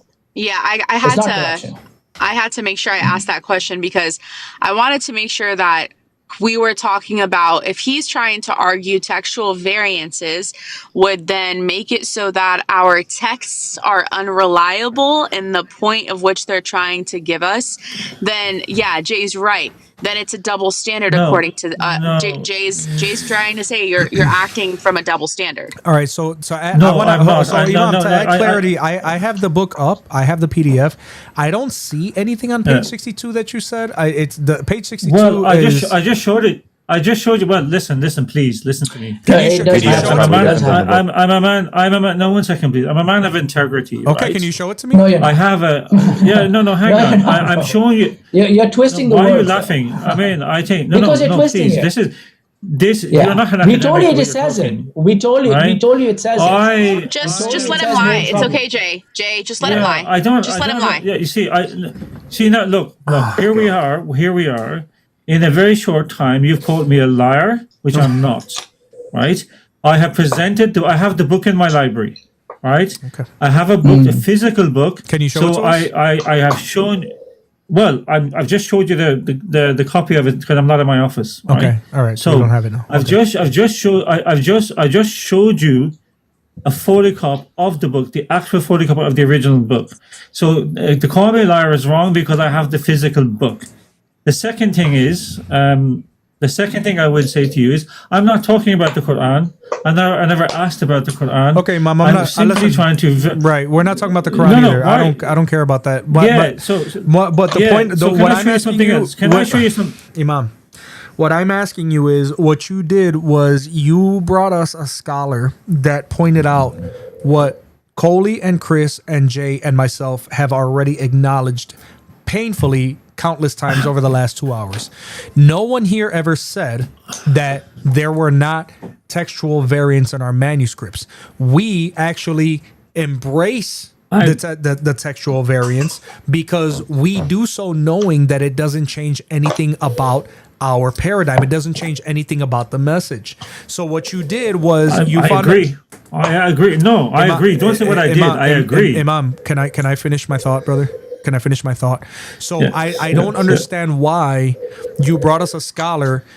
Originally, you were making the insinuation that you were going to bring us a scholar that there was some sort of nefarious sort of changing of the manuscripts or that people were changing it on purpose. No, this is in your mind. This is in your mind. My question was right. What does intentional? What does intentional mean to you? No. Please let me tell you what. Let me show you what I asked. I asked was, are you saying there was no ever intentional errors? Yes. You said yourself. And I'm telling you, yes. You said, but this scholar says there were intentional errors. Now I want to show you doesn't something say from the Bible. So What he's where doing does he is- say? no. Hold on. Where does he say that they were intentional? A spelling error. What would be the motivation behind intentionally inserting a spelling error that changes absolutely nothing? Okay, so let me read what he says again. What presents a more I read this serious problem? Yeah, just let me make my point, please. I thought you said What- you didn't have what- it. So what? Do you have it or don't you have it? Because I keep asking you to show it to me, and you say you don't have it. I It's in your told office. you, my friend, I showed you it already. No, you I didn't. told You I haven't have showed your- us anything. You didn't Your show us camera a wasn't thing. on. Right. Let me put the camera on again and Thank show you. you again what I showed you earlier on, right? Right? What I showed you earlier on. Go ahead. I'll give you the sorry. big never screen. put If your you- camera so- on. so if you turn your camera I did on, turn the I'll put it camera on on. big I screen. did. It doesn't matter. You got it, brother. You gotta hit. Doesn't The, matter. you gotta hit the save button when you do it, man. You gotta hit the save button. Okay. but- Apologies. Maybe There you that's go. what I thought. All right. Apologies. Yeah, guys, in his defense, he said he's never done this Apologies. So before. yeah, 1 second. Sorry. There you go. I All already. right. Sorry. I actually thought you saw it. Apologies for that. Go ahead. Right? Okay, so where is So it? this is the copy because I have it in my office. I have it. This in my study room in my home. Okay. Mhm. So this is the copy. Okay. Right? Okay. Bear with me now. All right. So here we have where he says. I'll turn it this way so you can read it. What right? page is that? Page 62. Okay. Right? You can read it for yourself. What presents a more serious problem to the textual critic are the variant readings which have purposefully inserted inserts by the scribes. Okay. Right? So where is there? that- Is that's there an clear. example of that? That's well, I can give you one from the Bible itself. No, right? no. Matthew, If you're hold on, if you're using, you don't just get to go to the Bible and say this is one of his examples. What are the examples that he used? Because you're going to a scholar as if he's authoritative. So now go into that and tell us what are exact. He can say that, but it means absolutely nothing if he didn't give us an example of these supposed intentional insertions. Okay, so if we go further down, he says, we are not to think these insertions were made by some dishonest scribe, which I agree with, who simply wanted to tamper with the text. Almost always the intention of the scribe is good, and he only wants to correct what appears to be an error in the text.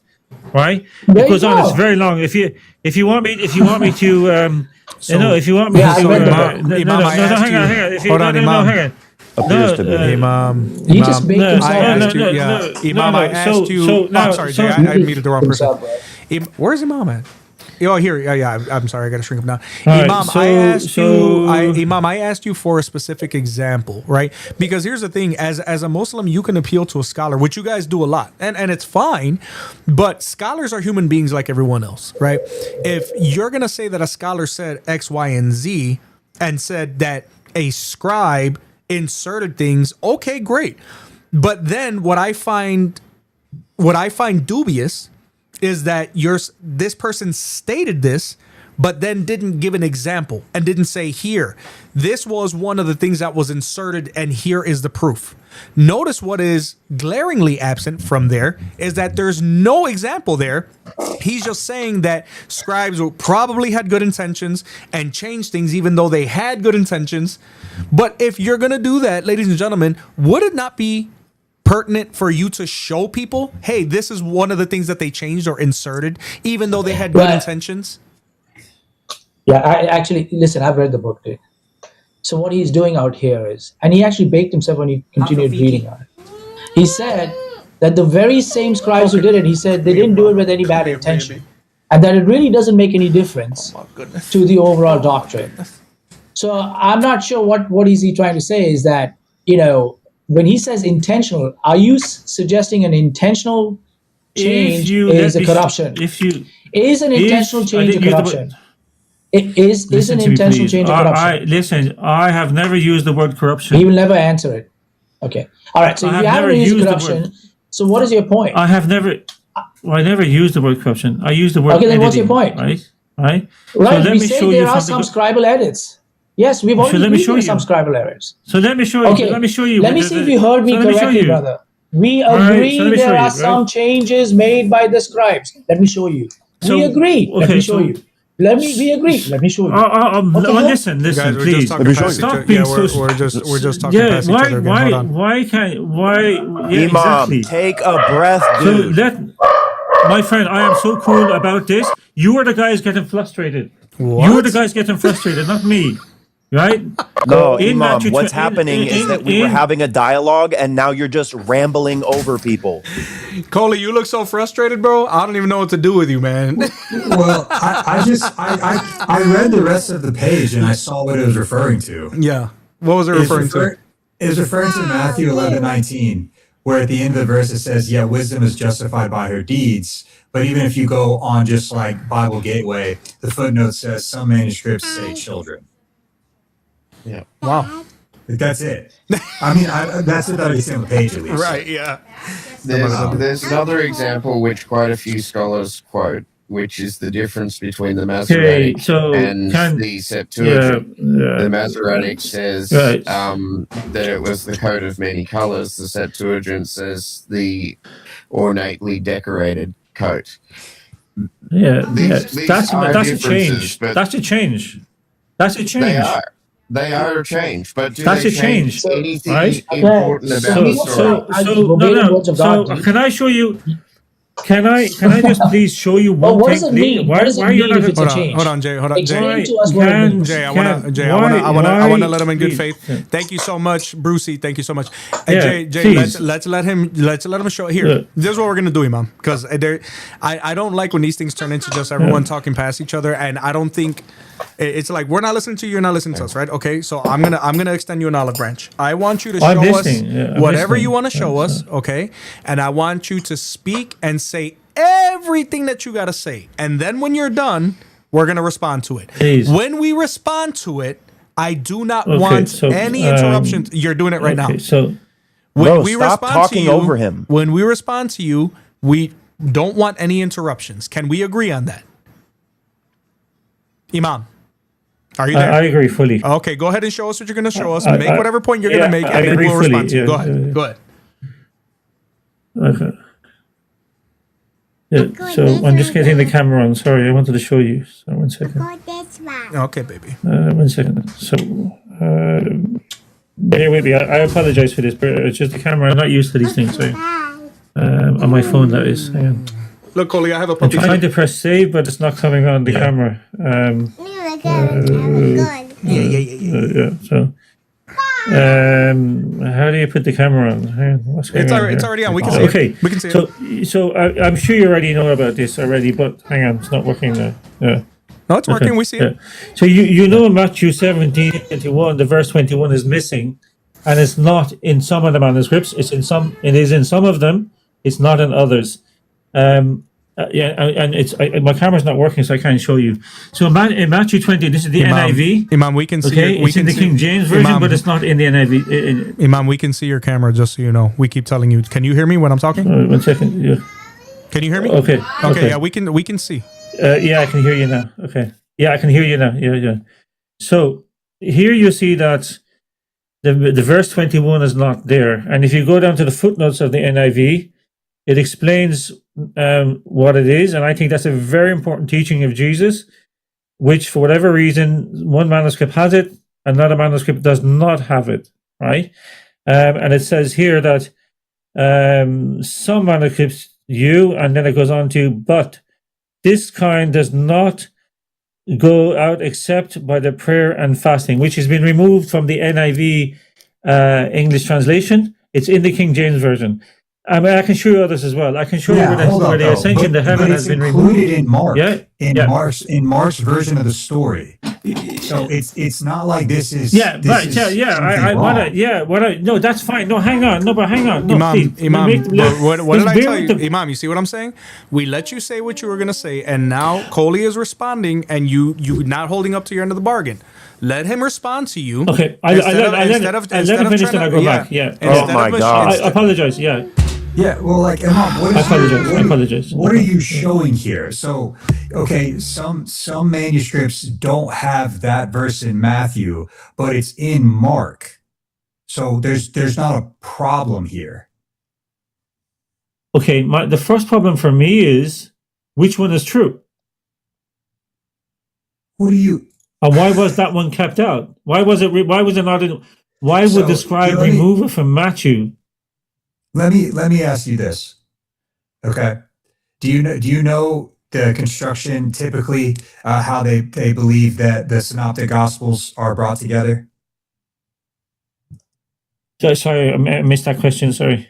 Do you know the construction of the gospels? How they like the typical belief of how they got brought together, like how they're recorded, in terms of the sources that they use. I mean, ask that.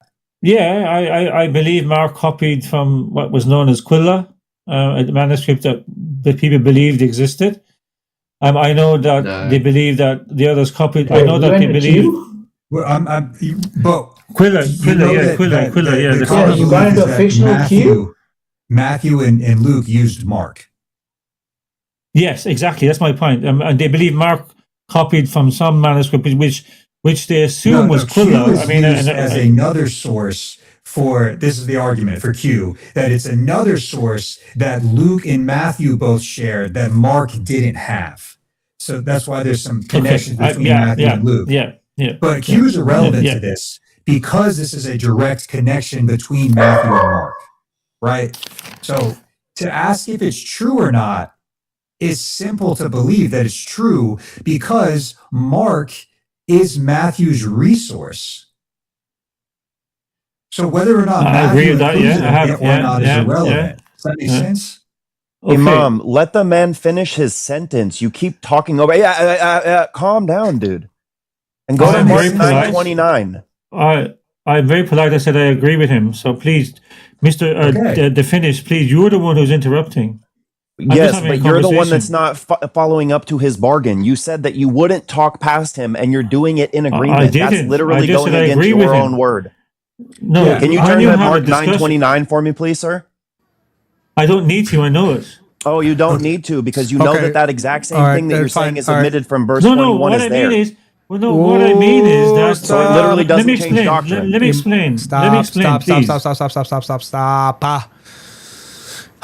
Imam, let Coley was in the middle of a thought. He's going to finish his thought, and then you're going to respond. I apologize. No, thank you. Okay, go ahead, Coley. Thank you. I simply was just asking, or I was drawing out the point that Matthew draws from Mark because you asked the question, how do we know if it's true or not? And so what I'm pointing out to is whether some manuscripts have the variant of verse 21 or don't. It follows that Matthew was coming from Mark. So we can trust that it's still within the canonical sources of Jesus's life. Okay. Particularly the earliest one. Can I ask a question about this for my own learning as well? Sure. Yeah. So my question would be, why would such an important quotation be removed? I mean, my assumption was that perhaps the scribe removed it because it says through prayer and fasting can you only gain faith, and that means you have to fast and depend on prayer to have faith, and that's possibly why the reason why one scribe or maybe another scribe removed it. That's an assumption I'm having, right? So it is in Mark. I know that. That's not the that's not the context of. It's not about having faith. It's about rebuking the demon. And he's saying, that's not what it says. This kind of demon can only come out by prayer. And then there's some manuscripts that say prayer and fasting. Yeah, okay. Right. But I thought it was about the faith, yeah? Okay, yeah. But no, in the context of the passage, right, it's about, they're asking, why couldn't we rebuke him? Why couldn't, and so Jesus responds, this kind can only come out by prayer. Yeah, I think this was a contextual misunderstanding, Imam. Okay. No, that's fine. I'm just asking a question. Can I show you another one? Just another one. Before you do that, you still need to answer this question. What is your ultimate argument? Does it corrupt the doctrine? Is it corruption? If there are later interpolation, let me finish my question, and I'll tell you this. In all these cases, it is us who point the differences. Remember, we don't burn our manuscripts off and get rid of it. We are telling you, hey, Well, I in think that's certain unfair cases, what you I haven't just said finished it. there, I haven't please. finished it. I haven't finished Let him it. I finish haven't his finished it. Okay. sentence. Yeah, this guy, he panics every time I talk. Imam, This one more, is insufferable. Imam, one more interruption, brother. I'm gonna have to remove you because it's getting crazy already. Okay. Okay, that's fine. I apologize, but why throw? Right. No. Okay. why- Please stop. Please why stop. throw After an I finish, you can accusation? say No, no. you can ask our wives. Host, You can ask your wives after I finish. Oh my God, dude. I muted him. Jay, go ahead. Yeah, here's the I muted him. deal. Go ahead. Thank you. So what I'm trying to do is, one, how does it change the doctrine? Does it change your doctrine? Two, what are you trying to imply? Does it imply corruption? I just want to know your opinion. Three, the manuscript differences and changes when it's missing, we are the people shining a big old flashlight on it and informing the world there are some nuances. Some manuscripts have it, don't have it. So really, this is called transparency. Then we are telling you, you would have known it if we didn't. We don't burn our manuscripts. We don't have the tradition of burning manuscripts. Now, if you think later interpolations also means corruption, say it. If you say there are differences in, some text out there means corruption, say it and then tell us, is that the standard you judge all scriptures by? Because then you know I'm coming. I'm coming with all the stuff on your side. So say if that's your standard. We don't blame any scribal errors on your side as in, oh my God, it's corruption. We don't call that. We understand that happens. But if you want to hold us to a certain standard, then academically hold yourself to the standard. Go. All yours.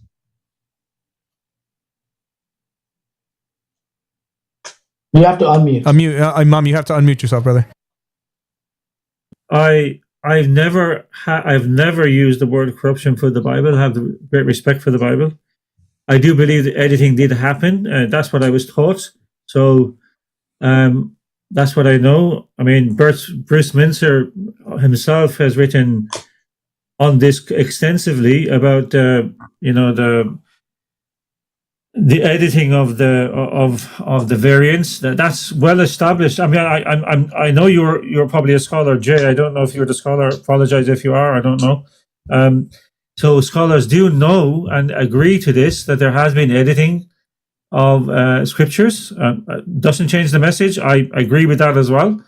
My question only was when I heard earlier on that when our host mentioned respectfully that there was no intentional changes, which Bruce Mincer himself has written extensively on that as well.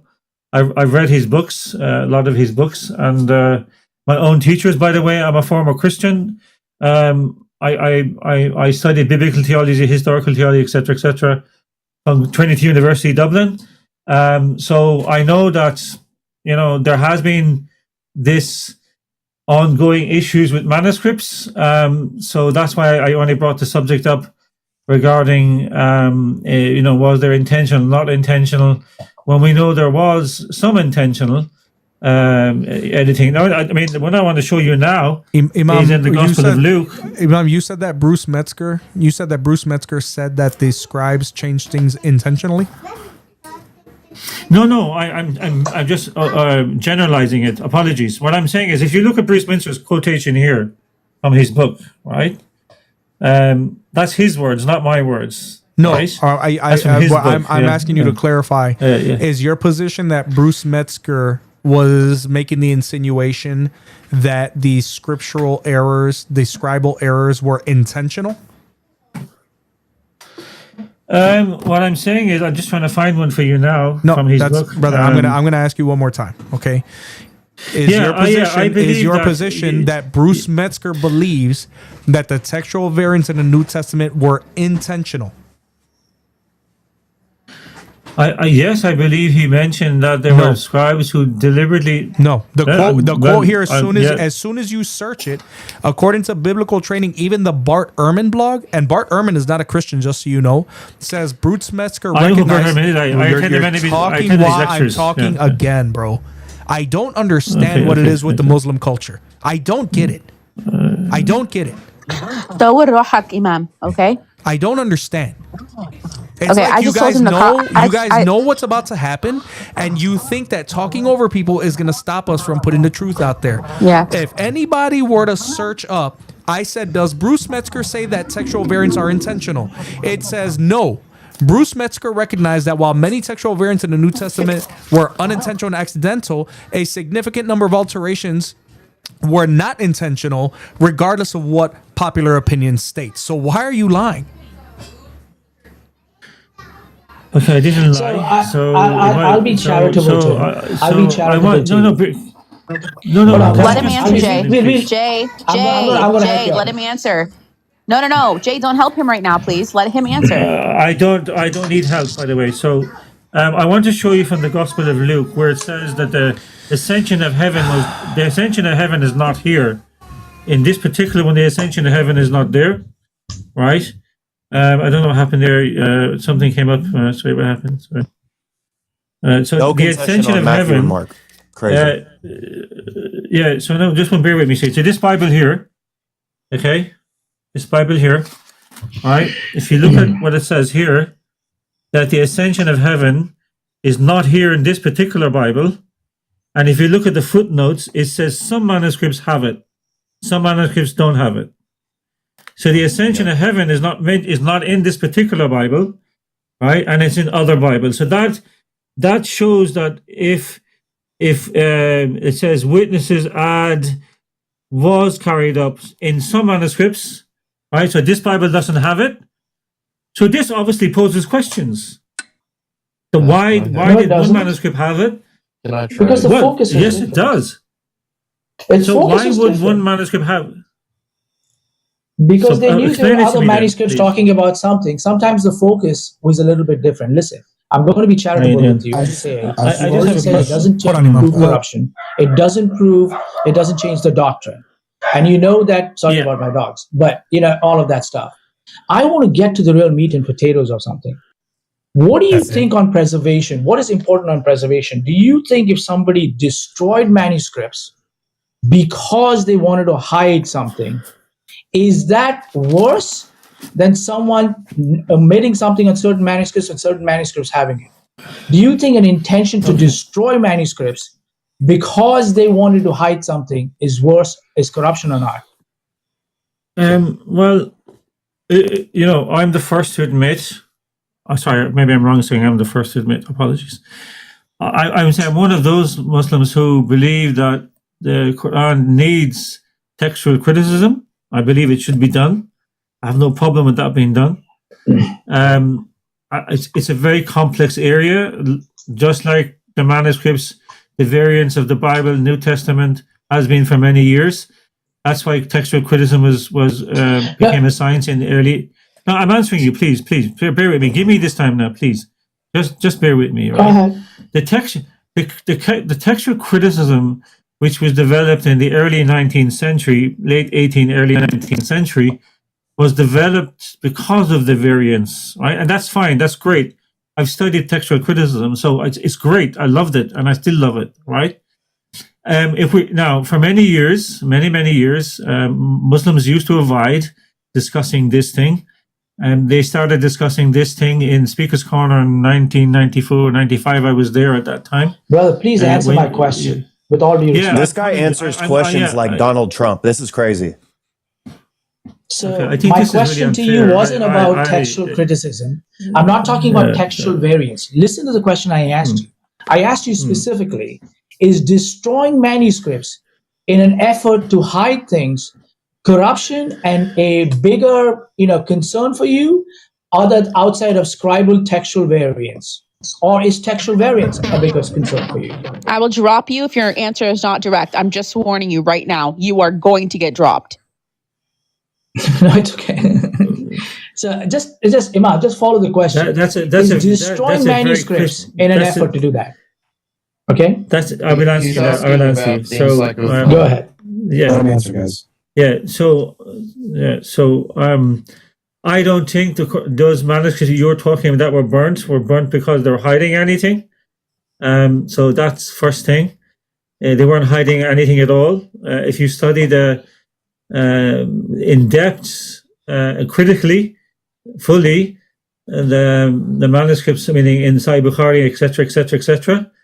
A very good reason was given to why Uthman called all the companions, all of them who were Hafiz of Quran, who had memorized the whole Quran. They knew the whole Quran from beginning to end. In Sahih Bukhari, Hazrat Aisha herself, may Allah be pleased with her, said that she had. I am muting you because you're pontificating. You are pontificating, and you are not answering the question, because what you're trying to do is you are trying to qualify the bastardization of the Quran, and you're trying to make it after. Hold on, brother. If you say one more thing while I'm talking, I'm gonna move on to the next guest. Okay? You sat here with a straight face, even though we, in good faith, had no problem explaining to you every scholar that you misrepresented and every verse that you tried to imply was a nefarious change in the Bible. And we had no problem with that because we don't have to hide behind it. Jay asked you one damn question about whether or not it was better to be open about our manuscript, our variants, right? Or whatever it is that we have that qualify as variants, because there are many and they have been cataloged. Christians openly catalog our variants. And the reason that Jay is asking you the question is because it's very simple. Is it better to be transparent about the variation, or is it better to hide it and destroy the evidence where no one can ever know the difference? I don't want to know what you think. I don't give a damn what you think about the Quran and perfect preservation or Uthman. The question was simple, dude. Is it better to be transparent about it, or is it better to just destroy the competing manuscripts? Which one? I believe it's better to be transparent. 100%. Thank you. Was that difficult? Finally. 100%. I appreciate that. And now, 5 millennia later. Why don't you follow me, Imam, at some point when I open up a live? I will walk you through. I am not a scholar, but I've spent a lot of time reading many of your books. And I have a lot more information that they did destroy it because I'd be they happy said, to talk. quote I'd be happy to unquote, talk with hold you. on, let me finish. Okay. They destroyed it saying, and this is not during the first Bukhari Hadith. It comes years after the Bukhari Hadith. Muslims don't know this. It's in Sunnah Abi Dawud in Kitab al-Musahif, where he says years after that incident with Uthman, that Marwan, the Emir of Medina, who was very close to Uthman, asked Hafsa to send that Abu Bakr's Quran back again, because he says, I feared Abu Bakr's Mus'haf differs from Uthman's Mus'haf. He gets his hand on it and it says they burn it. Because they fear it differs. The Mus'haf differs from the other Mus'haf. So follow me and I will walk you through all the evidence. And that's why I tell you that you have a tradition of burning, and that's not the first time you guys burn things to get rid of the evidence. I'm happy to do that, and I'm happy to show you evidence where you're wrong. But we'll do that on that day. Okay, Imam. Well, you listen, brother. Thank you. I appreciate the conversation, but we got other guests.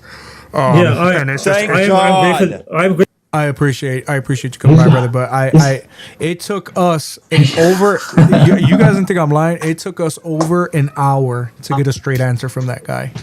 Over an hour. Maverick, if God Logic was here, he would have knighted you. He would have knighted you the new weirdo wielder. God Logic would have booted him. He wouldn't even send it. He would have left if you didn't boot him. There was a guy who was here yesterday that I brought up, and Logic booted him right away. He was like, "No, please, God, no." He did. I was like, "No problem." But at the end of the day, like, if you do have the patience to answer these questions, this is really, really important to answer for babes in Christ, because these are things that a lot of people don't answer, and that's why I know a lot of people in the chat get frustrated and they're like, "Oh, drop them." Guys, it is just as important for us to answer these questions, because I guarantee you that many people, regardless of where you're watching, are not aware of this information, right? And if you are a new Christian and you are approached by an atheist or a Muslim who says things like that to you, understand that these people have gotten very good at misrepresenting and misquoting things and taking things out of context to make it seem like Christianity has been changed or the Bible has been changed or blah, and the historical Jesus never said this and blah, blah, blah, blah. And now even guys like Dean Responds are talking about, oh, well, if you look at Q and you look at this and they're talking about things that they don't have access to. Right? They're talking about the Injil as it stands in Islam, forgetting that they have no manuscript evidence for this book. And they're speaking about it as if it's authoritative when it never existed to begin with. So these conversations are very important to have, which is why I'm so excited that people like Brother Coley come by, Elijah Johnson, God Logic, Duran Dorsey, because when we get on these guys, man, it is so easy for us to pool our knowledge and our resources and our talents and just say, brother, you're wrong. You have no idea what you're talking about. You know what I mean? And that's what it really comes down to. Lil Svein, thank you for holding on. What are you a Muslim, brother? Yeah, bro. By the way, imagine if he comes and he challenges me on that. He's going to show me my life. You're not. You guys know all the evidence and everything I have. Yeah. He's going to be like shook. Yeah, he's not gonna last on your panel. Yeah, he's not gonna last on your panel. He's not, because he's gonna try to overtalk you to stop you from saying what you're saying. Lil, what's up, man? You're a Muslim. Why are you not Christian? Because the Trinity makes no sense to me. What makes no sense about it? No, well, here, let me do you a solid. Tell me what you think the Trinity is. 3 distinct persons. They're all God, but they're not each other, and I guess all share one essence. Okay. Of God. So what? So you pretty much have it down. Terminology is not 100%, but you pretty much understand it, which is all I care about. So what about that doesn't make sense to you? Where are you going? The Lord's ceremony. Okay. What about that does not make sense to you? So what doesn't make sense to me is if you have 3 persons that are not each other, and each person is fully God, then that would just mean 3 gods to me. Like, that doesn't make sense for it to be one God. So do you are a Muslim, right? Do you believe that your God is limited? Yeah. No. You don't believe he's limited?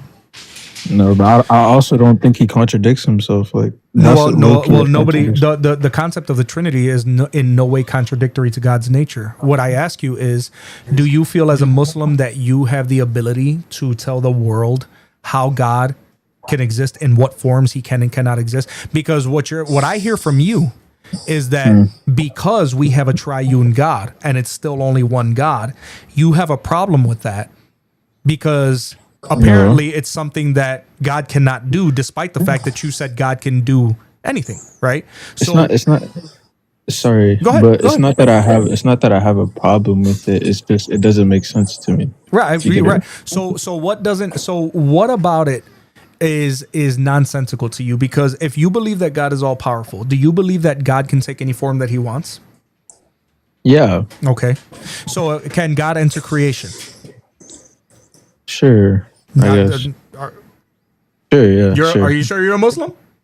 Sure, yeah. Sure, he can, yeah. He can enter creation. Okay, good. Yeah. So you believe he can become a man?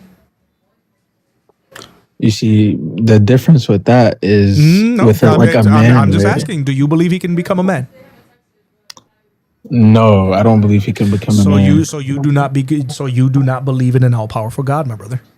The difference between Muslims and Christians is that we believe in a God that can do what he wants to do despite violating logical laws, right? God cannot do illogical things because he's not an illogical God.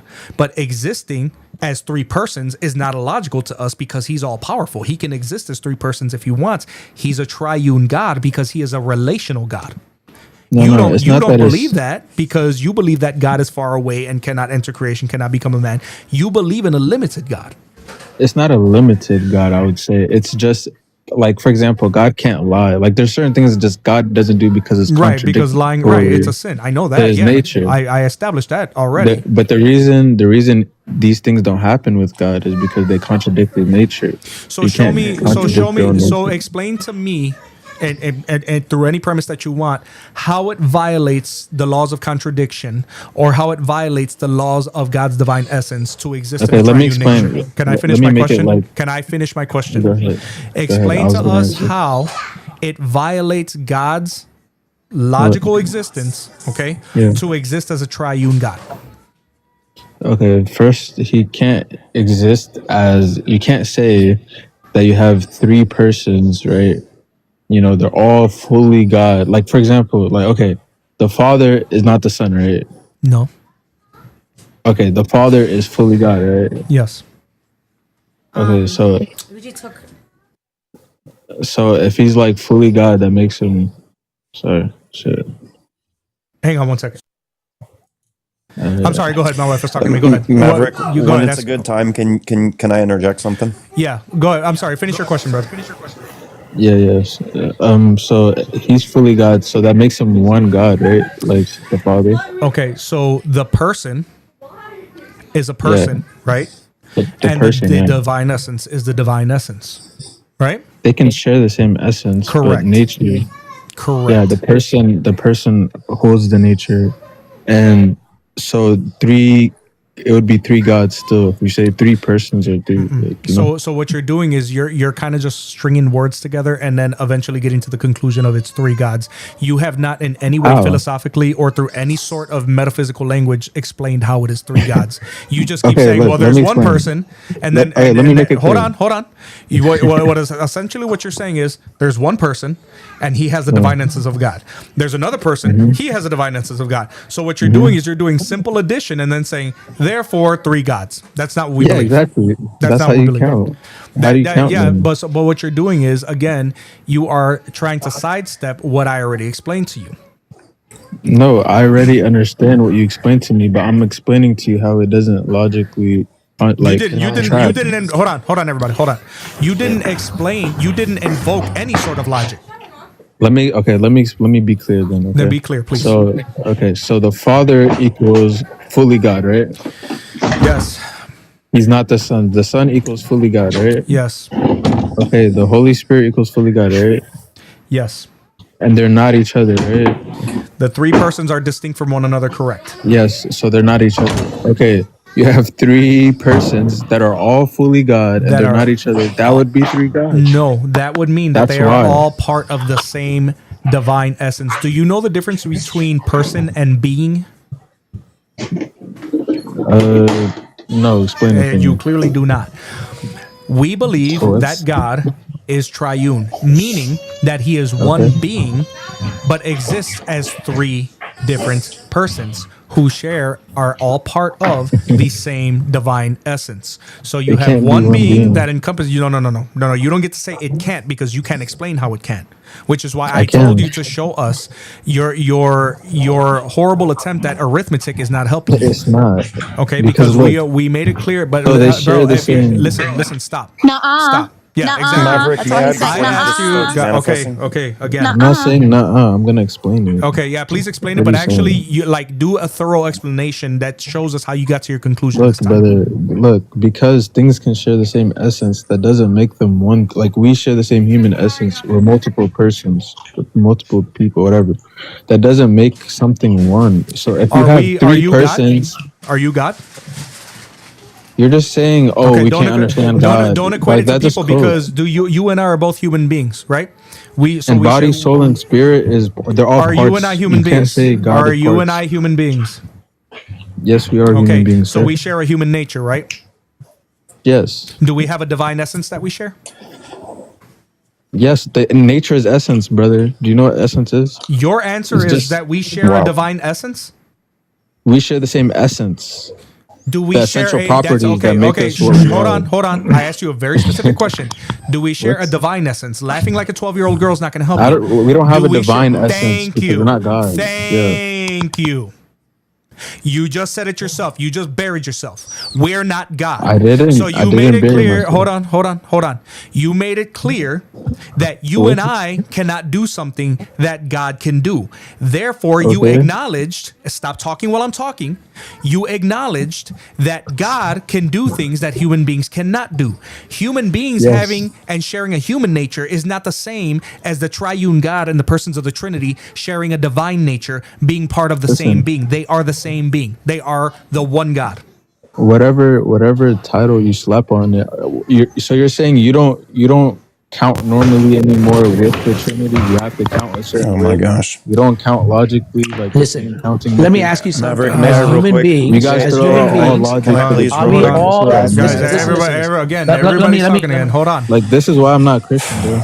You're not Christian because you don't have the intellect to do so, It's okay. to understand No, I have basic the things. intellect, bro. This No, you clearly do not, because you Okay, try listen, to listen. equate the divine Even essence Christians to agree human with me. nature. Christians don't agree with anything you said.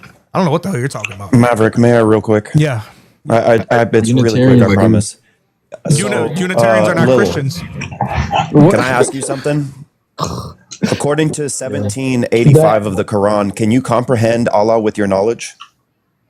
No, bro. This is why I'm No, not you Christian. can't. I'm not a And in slave. 6103, vision perceives him not, but he perceives all Look, vision, bro. right?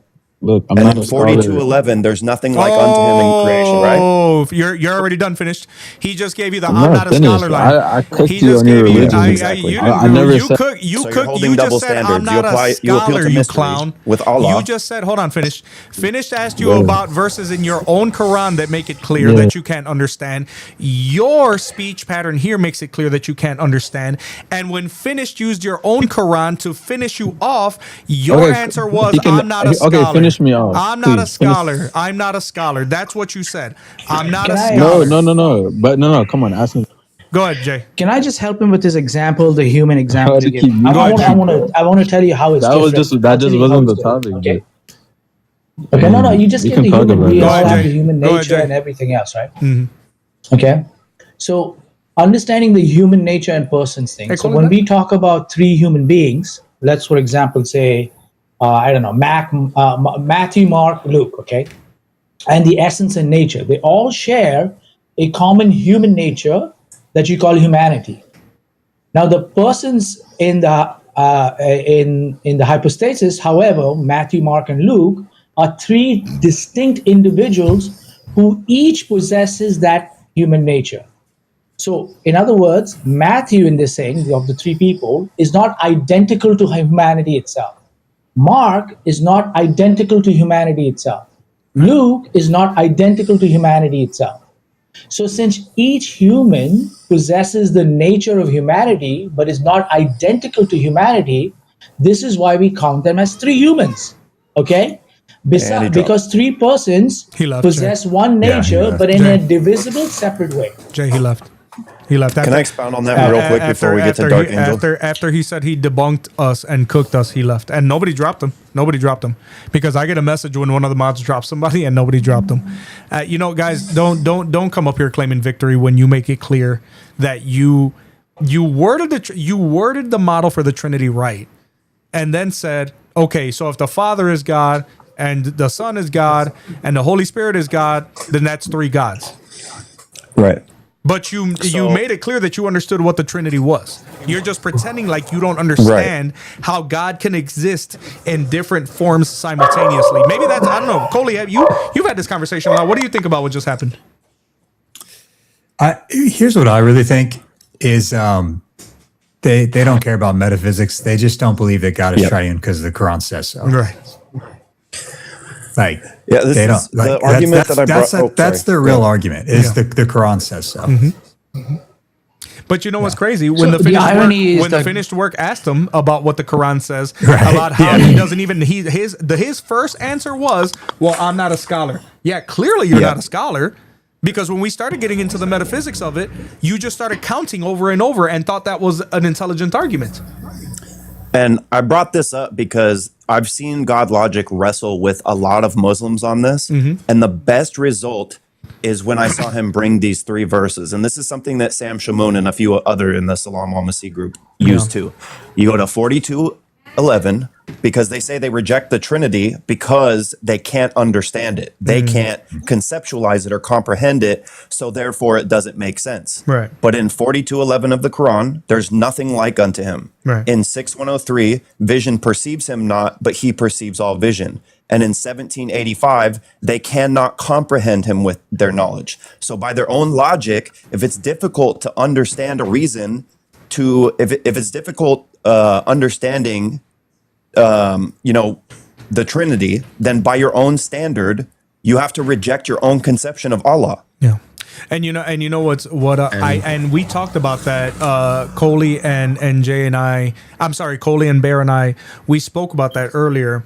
Christians do not pretend like we know how God does this, right?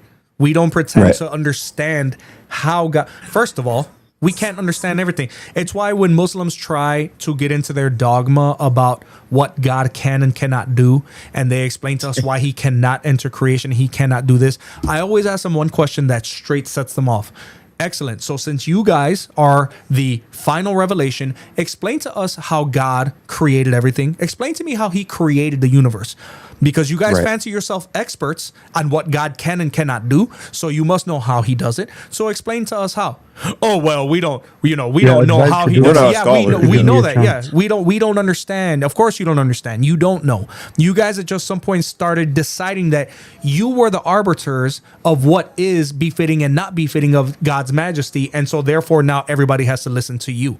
It's why Exocentric, I won't talk to him because we were talking about the son of the Godhead, and he continued to scream at the top of his lungs, how can God have a son if he doesn't have a mate? Brother, I don't succumb to the Muslim paradigm. We don't believe that God needs to do the horizontal mambo to have a son. Why don't you understand that? What is difficult to understand? Why do you guys? It's something about the Islamic framework where everything boils down to carnal functions, right? That's always what it is. Jesus couldn't have been God because he had to sit down and take poops. What is wrong with you? Right? Like, where do you guys get this crap from? Hello, You think guys. they're How you intelligent all doing? arguments. We have to remember that. Can you hear me? Yeah, Dark, give us a second. Yes, 1 second. Go ahead, Johnny. We have Thanks to for your patience. We have to remember. We have to remember that our language and our language of theology to describe God is imperfect and doesn't fully capture reality. Right. I'm not saying that the traditional theology is wrong. I'm saying it's not perfect and is not fully descriptive of God's majesty. And so when we're talking about being, essence, person, all that is true, but it doesn't fully capture the majesty of the triune God. And so when we're talking about understanding God, we're going to have to just accept the fact that we don't fully understand God. We can only go so far with human language, human reason. Correct. We don't have that kind of cognitive ability to fully grasp God. I'll leave it at that. And I would argue, Johnny, that we don't even if I don't even think that human beings would ever be able, at least in this form, I don't think that we would ever be able to articulate how God does what he does and how he does what he does. Right? We don't have that ability. We honestly don't. But the difference between us is we don't pretend like we do, and that's very important. Dark Angel, thank you. Welcome to the show, brother. Are you a Muslim? Yes, I am a Muslim, brother, and thank you for pulling me up here. I'd just like to say a couple of things, if that's okay with you. Sure. Is it related to the topic? Right. Of course it is, yeah. Okay. So why aren't you Christian? I'm not Christian because, well, first of all, when God was by himself in the darkness, he made light, yeah? Sure. From that light, he made the elements. His second creation was the water creation. Third creation was the fire creation. Brother, how does this relate to why you aren't a Christian? I'm coming to that if you just hold on with me. Right. Then he made Adam from the 5 elements and Eve, yeah, that came with him. And then the first religion of Adam was Sanatan Dharma. So when you're talking about the Trinity, it's already been mentioned in the Sanatan Dharma, where Brahma is the creator, Vishnu is the sustainer, and Shiva is the destroyer. Where are you getting this from? It's going to be obvious. It's going to be what? Well, we get that from Shiv Puran and Bhagavad Gita in the Sanatan Dharma. Then came the Abrahamic religion. Brother, okay, so hold on. Let's go all the way back to the beginning. Are you going to let me finish? No, because I asked you a simple question and you're pontificating, and I cannot stand when I give you guys a good faith chance. No, but Jesus went to India to learn Sanatan Dharma. You waited for a long time. Do not get booted now. I'm going to give you one more shot, okay? Again, no, but that's exactly it. When you don't want to hear the truth, you're going to boot me down. This is time number 2, brother. Conversation? Have some self-control or I'm going to move on, okay? I cannot stand it. I'm a Muslim and I'm a better Christian than you. Can I? Dark. Now you're muted, and if you unmute, I'm gonna boot and block you. Okay. I did not ask you to come on here and spew your idiotic, unsubstantiated dogma. I asked you why you're not a Christian. So I'm going to ask you one more time. And if you pontificate, Do you I believe promise in the first? Do you believe in the first testimony or the second testimony? I am speaking, brother. I'm going to ask you a question. You're nonsense because you don't want to hear the. Why are you not Christian? I'm not Christian is because I believe in all the biblical books. Even in the Bible, it said for the next Messiah to come. Now, if you go by the Old Testament or the New Testament, I do not really know, yeah? But the thing is, when it says in the Bible for you to be circumcised, I'm sure you're not even circumcised. So how are you a better Christian or a Muslim, a person than me? Because I believe in Jesus. Where in the New Testament? Are you circumcised? Where in the New Testament? First of all, stop worrying about my private parts because that's kind of sus on your part. But Jesus has told you how to live your life. Yeah, but You're not brother, even following where it. does the New Testament say that Christians have to be circumcised? Can you show me that? Did Jesus write the New Testament? Where in the New Testament does it say for you to be circumcised? Who wrote the New Testament? Your cousin or somebody wrote the New Testament. Just kick the dust off your feet, bro. I don't get it. Brother, can I Get the hell out of my face, bro. Yeah, it's a waste of time. The fact that But they wait anyways- that long to sound that stupid is crazy. Not to mention, comparing the Bhagavad can we Gita to the appreciate- can Trinity we- is like comparing Advil to arsenic because they both come in a bottle. Can we appreciate? Can we appreciate that guy for a second, please? I want to appreciate that Islam found him. Because if that kind of stupid was on our side, right? Yeah, you can have them. If that kind of stupid was on our side, dude, imagine the average IQ. We would be going towards that 80 out there, dude. So, brother, stay there. Yeah. Be a Muslim, bro. And guys and Muslims, I will suggest to you, brother, and I'm not trying to be unkind. I'm not. But the minute you come to me and start asking me about circumcision, it's like if you're struggling with homosexuality, keep that to yourself. Right? Don't worry about what I look like. Like, really? First of all, the New Testament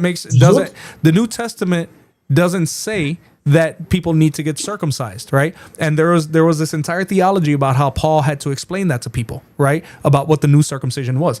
The circumcision, physical circumcision, was an old covenant thing. Right? So when you come in here and you make it clear that you don't understand how Jesus Christ fulfilled the prophecies and did not come to abolish the law, but to fulfill and complete them, then it just goes to show you don't know what you're talking about. But I think that you just came in here because you wanted to know if I was circumcised or not, right? And you got to be careful. Don't let people know how you swing, brother, because Muslims don't take kindly to that. All right? Please don't go to a mosque asking people if they're circumcised. Also, can you show me where Muhammad was circumcised on the 8th day? Yeah. What was that? They believe in female circumcision. I said they do believe in female circumcision. Yeah. The mutilation of women. Yeah, that's what they believe in. It's in the hadith. It's in the hadith where Muhammad is saying, he's telling them how to mutilate women. Let me get into these super chats real quick. W's to Baby Shark song. This is how long ago these super chats came in. Thank you so much, Israel Bethel, for the Baby Shark. Yeah, that's the baby. She sings Baby Shark all day long. I'm a Jew from the tribe of Jehuda and Levi, born in Judaism. And no, our God Hashem is not the same God of Islam. Amen, brother. Yep. So we tried to tell him, he was talking about people going into pray in mosques and stuff. Grafton said, not only does virtually every manuscript call God Yahweh, but there are steals from other nations that call Yahweh the God of Israel. Yep. Amen from Grafted, on point as usual. There was let me make sure I'm not skipping any super chats. Oh, yep, and another one for Brother Israel Bethel. Chat GPT came to correct the Quran. Brother, Chat GPT couldn't even correct the Quran. Let me tell you, their AI can't help the Quran. AI cannot help the Quran, not even a little bit. Bethel says, fuerte in the chat. Yep. Thank you. And we got one from Brother Mason. Gotta let me do a stream with you one day. You're always welcome, brother. You're always welcome. I love having people come on, man. It makes for a lot of good dynamics and it makes it a lot of fun. I don't like being a talking head. Some guys are really good at that. I appreciate that I have stuff to offer, but I also appreciate more what other people have to offer, if that makes sense. Ryan Gosling says, sliced, oiled, fried, cooked. Let's see. Amen, brother. Yep, that's how it be. These guys usually they do it to themselves, and I don't know what it is. Like maybe it's just a mixture of having all the guys here, especially Coley and Jay. When they see Jay, it really drives them off the wall. They can't stand Jay. Jay cost Christians a lot of views last year because they were boycotting us because of Jay. It was funny as hell, but I supported it. I thought it was funny. But you know what, Jay? I wouldn't have had it any other way, to be honest with you. It was definitely well worth it, if that makes sense. Yeah, average. After my debate with Dean, right? They all had that big old crash out. Yeah, but then that was They when decided to- Malik got on. Yeah, Malik got on and started berating Libiano Right, and Dean, and Dean was just sitting and there it like he destroyed was in them, the right? corner. Yeah, he just was going off on them, and then Yeah, but even before that, Dean it was got him, caught. Rob Christian, and what's his name? Him, Rob Christian, and King Silv. They were already foaming at the mouth because of these guys. Hey, he's a blasphemer. Yeah, but they yeah. send all I'm their just trolls in saying- there to insult as much as they can. Mm-hmm. Yeah. I'm just saying a small portion of the whole destruction of their dawah. I think I have a small little contribution because it pissed them off so much that Dean came and guys, when he came and asked me to debate him, and I got it. I told certain people internally, Chris Claus and only Logic knew it, and Darren. And we all decided, it said, we're not going to say a word till he shows up on that day. Because if I had said anything, then all his Dawa guys would have got on him and he would have canceled on us. Yeah. Yep. So behind the scenes, I had the messages. He approached me, So, Yeah, and that was one of the biggest points of contention because when Malik was berating him and Libiano, Dean didn't think that people knew how much money he made from the debate. And Malik called him out on it, and he was like, "So you're gonna keep that $2,000?" And Dean was like, told him to donate it to charity. Yeah, come on, man. But if Malik wouldn't have called him out on that, he would have not done that. Or Libiano was there too, like, no, keep it. Yeah. That's yours, bro. You don't have to give it away. Yep. Average guy. Yo, what's up? What's up? Are you a Muslim? Yes, sir. All right, brother. Why are you not a Christian? Because I believe the Trinity is illogical. What's illogical about it? Explain to us what law of logic it violates. All right, so if the divine essence is true of three persons, that's going to mean there's three instances of the divine essence occurring, which means there's three gods, which is going to be a contradiction because the Bible claims there's one. Alrighty then. So here, let me start with you. You're assuming that three different persons means three different gods, right? Because you said it's three separate instances of essence. Yeah, like the divine essence is predicated on the three persons. That's not how classical Trinitarian theology defines it, brother. Right? And we talked about this earlier because very early on in our paradigm, if you go all the way back to like the Council of Nicaea, the Son was actually declared as part of the Godhead, right? With the Father, meaning numerically that they're the same divine essence, right? They're not copies of the same divine essence. They are the same divine essence, right? And then at the Council of Constantinople, which I do know very well because I've read about it a lot, they actually affirmed the same of the Holy Spirit. So the problem that you're not understanding is essence answers what God is, okay? The person answers who he is, and he's a relational God. The one undivided divine essence actually subsists fully in each person without being multiplied. And I think that's what you guys are not understanding. You guys think, okay, more than one person, that means it's an instance of arithmetic, adding, multiplication. No, that's not how it works. You would only get three gods if you assume that essence is partitioned or replicated or multiplied or whatever. That's not what we believe, nor is it what we ever believed. Well, yeah, I'm not saying that either. Okay, so then what are And you you're saying? also saying separate, right? Not separate. Yeah, no, I'm saying Distinction the is not divine. I'm saying the separation. divine essence is predicated on the three persons. Okay, did you not listen And to at the same anything I time, just you're said? saying those three persons are separate. No, you're saying my position is that there's three copies of the essence. I'm aware there's one essence. Okay. But I'm saying the essence is a trait, right? Do you agree it's a trait? That's not where I don't know where you're getting that from. Where are you getting that the essence is a trait? I don't agree that the divine essence is a trait. That's literally one of the biggest category mistakes that I've ever heard, and I think that's what's driving your. Jesus can I finish? Brother, sure. Stop. Okay. Because what you're trying to do is you're trying to crowbar your questions in before I finish my answer. Now, if you want to discuss the classic metaphysics of it, and you go back to, like, for example, Aristotle, right? And actually, this was actually developed by Thomas Aquinas. Essence is what a thing is. It is not a property that it has. A trait is an accidental property. Divine essence is not an accidental property, brother. So these three distinct persons have the essences? Or have the essence? They have the same essence. They share the same essence. That's Philippians 2:6. That's the whole contention. Brother, I don't care if it's your contention. Your contention is based on. You can disagree with it, but your view of it just shows that you have a fundamental misunderstanding of the metaphysics, the metaphysical composition of the triune God. Your misunderstanding is not. I'm saying you saying that isn't addressing anything because you're not explaining why your position is right. You're just like repeating your claim. Because from our earliest doctrinal theology, it has been made clear that this is not more than one God. I mean, I can't be any clearer than I am. Yeah, that's just repeating the claim. Okay, and you've repeated the same fallacious claim over and over, and I asked you to define logically how it doesn't follow, and you didn't actually explain anything logically. You just stated that this one has a divine essence, and then this one has a divine essence, and this one has a divine essence, so therefore that's three gods. That is not explaining logically why the Trinity is three gods. That doesn't explain anything to me. Okay, we can go through this step by step. Are there three distinct persons? Yes.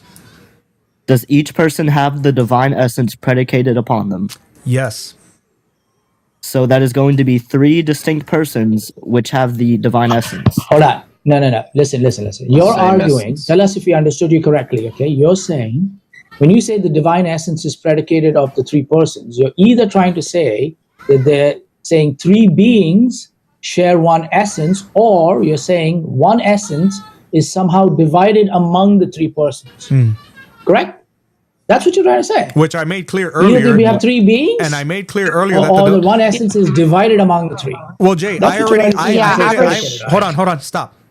I made it clear to him earlier that the divine essence was not partitioned or divided. I made that clear in my very first answer to him. Yeah. So the fact that you continue to try to refer to predication upon the persons and their divine essence means absolutely nothing, because I made it clear to you that since our earliest doctrinal theology, since the earliest church fathers, since the councils, we have made it clear that this was never three gods.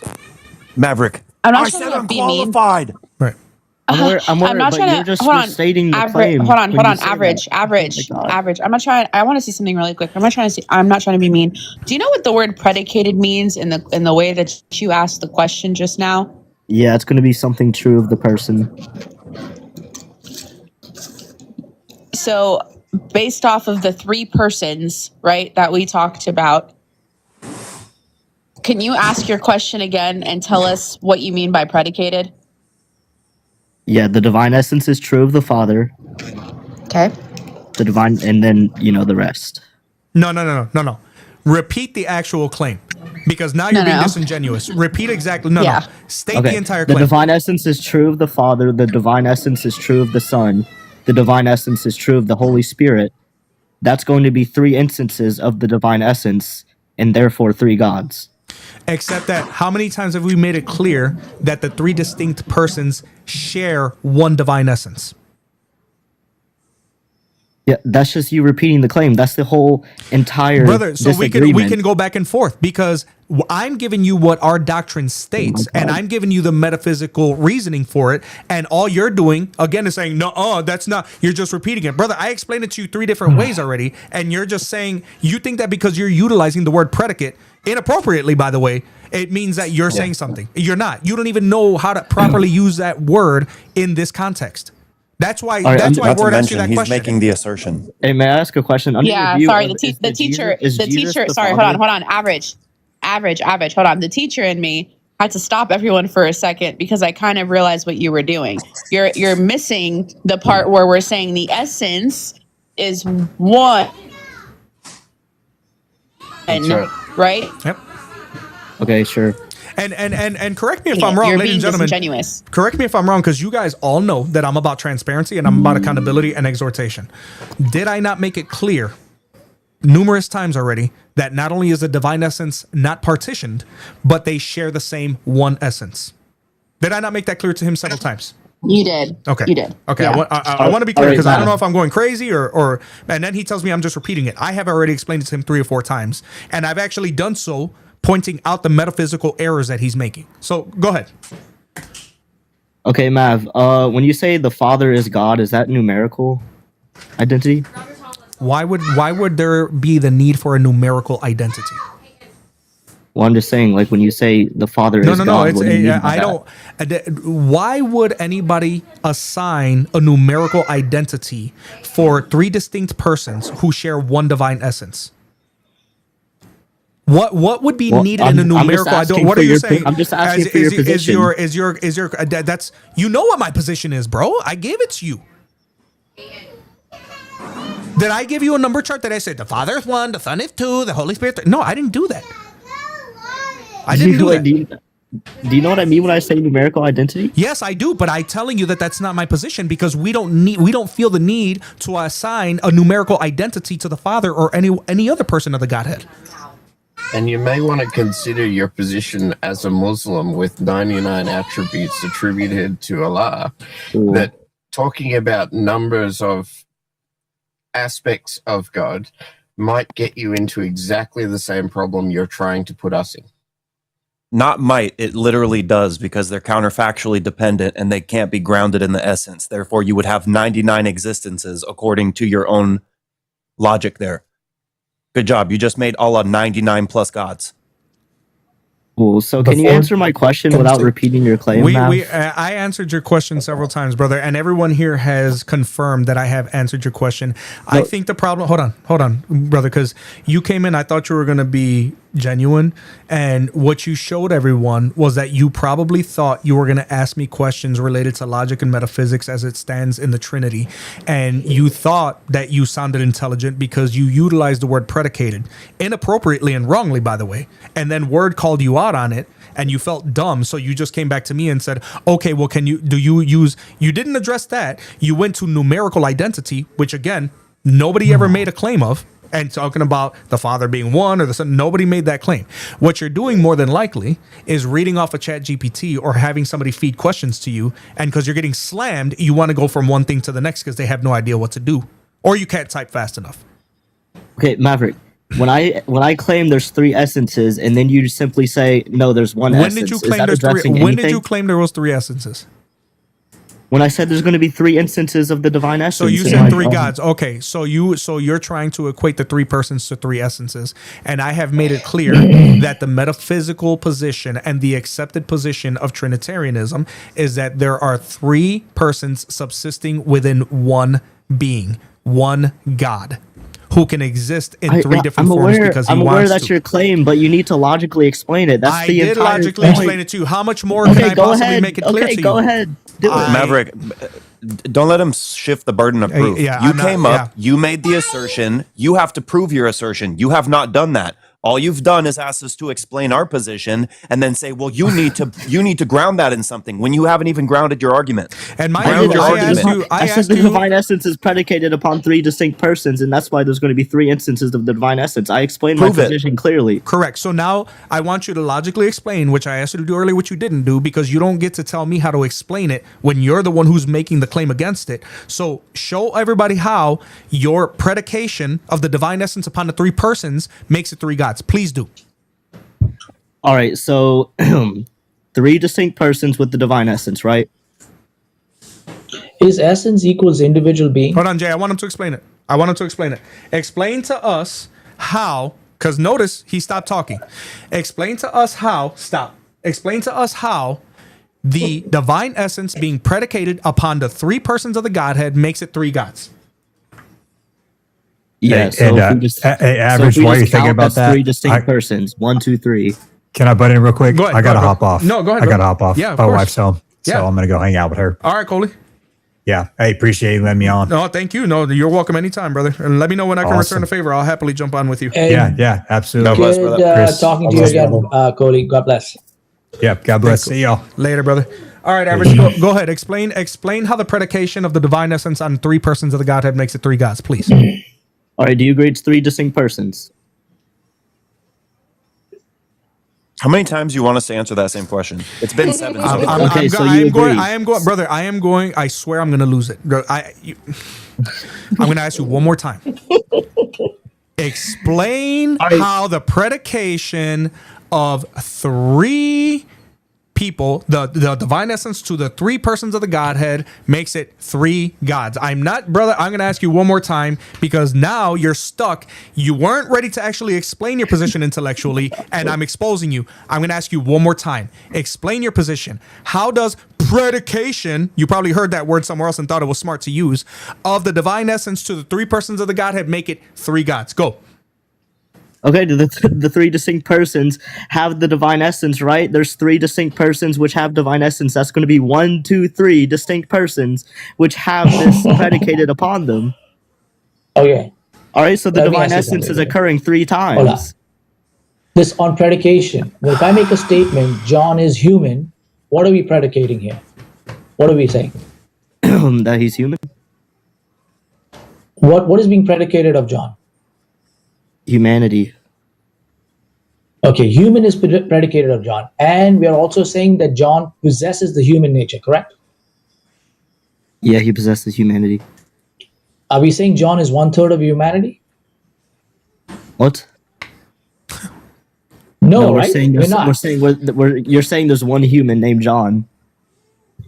Right. So he possesses the human nature, and human is predicated of John. We're not saying it's 1/3 of humanity. So in our language, when we sit down and say the Father is God, oh God, these dogs, dude, sorry. It's all good. The Son is God, the Spirit is God, right? We are predicating the divine nature of each person, but we are not saying there are three separate divine essences. There is only one divine essence, one what, and three who's. Okay? So what you're getting wrong is, okay, that you're looking at essence equals one individual being, and in Christian theology we distinguish those categories. Now, in created things, essence and individual being usually aligned is one-on-one, but in God, the one essence, what he just told you earlier, actually, the one essence subsists personally in three distinct relationships. Right. That's not a contradiction. That's metaphysics right there, bro. Do you believe? I don't know why you're not getting it. Do you believe, Average, that the divine essence is a shared property that's distributed across the subjects? Yeah, they're all going to have the divine essence. Okay. Do you believe that it is a shared property and it's distributed across the three persons? No, I think they satisfy the essential properties of the divine essence. Thank you. So you literally just destroyed yourself, showing us you don't know what the hell you're talking about. What a concession. You do not, bro. You have not provided proof. You just repeat your claim over. You literally just conceded and you don't even know. Our belief as that it is not a shared property distributed across subjects. You just agreed with me, you clown. You just agreed with me. Amen. When humanity is predicated on us. Hold on. Don't shift. Because I'm gonna tell you something. Let me tell you something. And I'm gonna tell you with all due respect. I know. Hello. You got fuerte. You're on with Mavericks. I mean, I busted you up bad, dude. Wait. You need cast for your arms and your legs. You can't cover your booty no more. Because guess what I just came with? Guess what I just came with?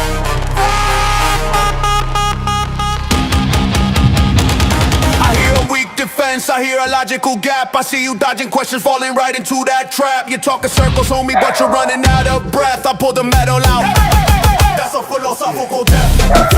Fight. Smacking down the shirt down, putting it to rest. Fight. Boy, you got wrecked so bad that you're getting off the app. I asked you, is it distributed across subjects? You said no. Well, congratulations. You agreed with the Christian paradigm that it is not a shared property distributed across subjects, which is what I've been telling you the entire time. Average, thank you for being my best fuerte today, brother. Thank you. And whoever it is that you're getting your script from, whether it's on Discord or ChatGPT, ask for your money back, please. There is a money back guarantee on these things. Too bad for you. There's not a money back guarantee on your religion, brother. Have a good one. Oh, hermano, ¿dónde está la paleta y la chancla? You know what I'm saying? You know what I'm saying? A quick one. Listen. The predication was too much. I was like, how is nobody catching this? No, He's not using the word right. No, I knew it. I was getting to the point where I wanted him to explain it. Because he was already making himself look stupid with the counting over and over. Bro told me, you're just repeating. Through the guise of metaphysics, explained it to you 3 times minimum. And your answer to me every single time was, the Son has a divine essence, and the Father has a divine essence, and the Holy Spirit has a divine essence, and I'm holding up 3 fingers, so that's how many gods you have. But he did get it right, Mav. You were just repeating the same thing over and over again. He just didn't understand it. That was the point. Can I tell you guys something? That's the only thing you got right. Can I tell you something? I think a part of him wanted us to accurately and in detail describe exactly what the essence is. But the problem is that we can't do that. Nor do we try to. So we don't pretend like we can. But the only time I've ever tried to is when I'm talking to people who are like believe in oneness or like Unitarians, because we have to start talking about what that divine essence could possibly be, which would connect Jesus to the Father. Correct. And to me, when I talk to them, I tell them it's perfection, because only Jesus and the Father are all good and pure. And Jesus is the only person who has ever walked this earth who has basically never, sinned. Right. And so maybe we can ascribe possibly to the perfection, but it's not really a known, it's an opinion. Right. Yep. One super chat from Brother Israel, as if that surprises anyone. My number 1 super chat. Appreciate it. Spam fuerte in the chat. That's right. Well, listen, we give out fuertes for free around here, bro. You know what I'm saying? I give fuerte out for free 99. I trap that boy better than a fly in honey. This is how you guys expose these guys. I knew that he was reading, or he was chat GPTing it, or somebody was whispering, or he was on a Discord call.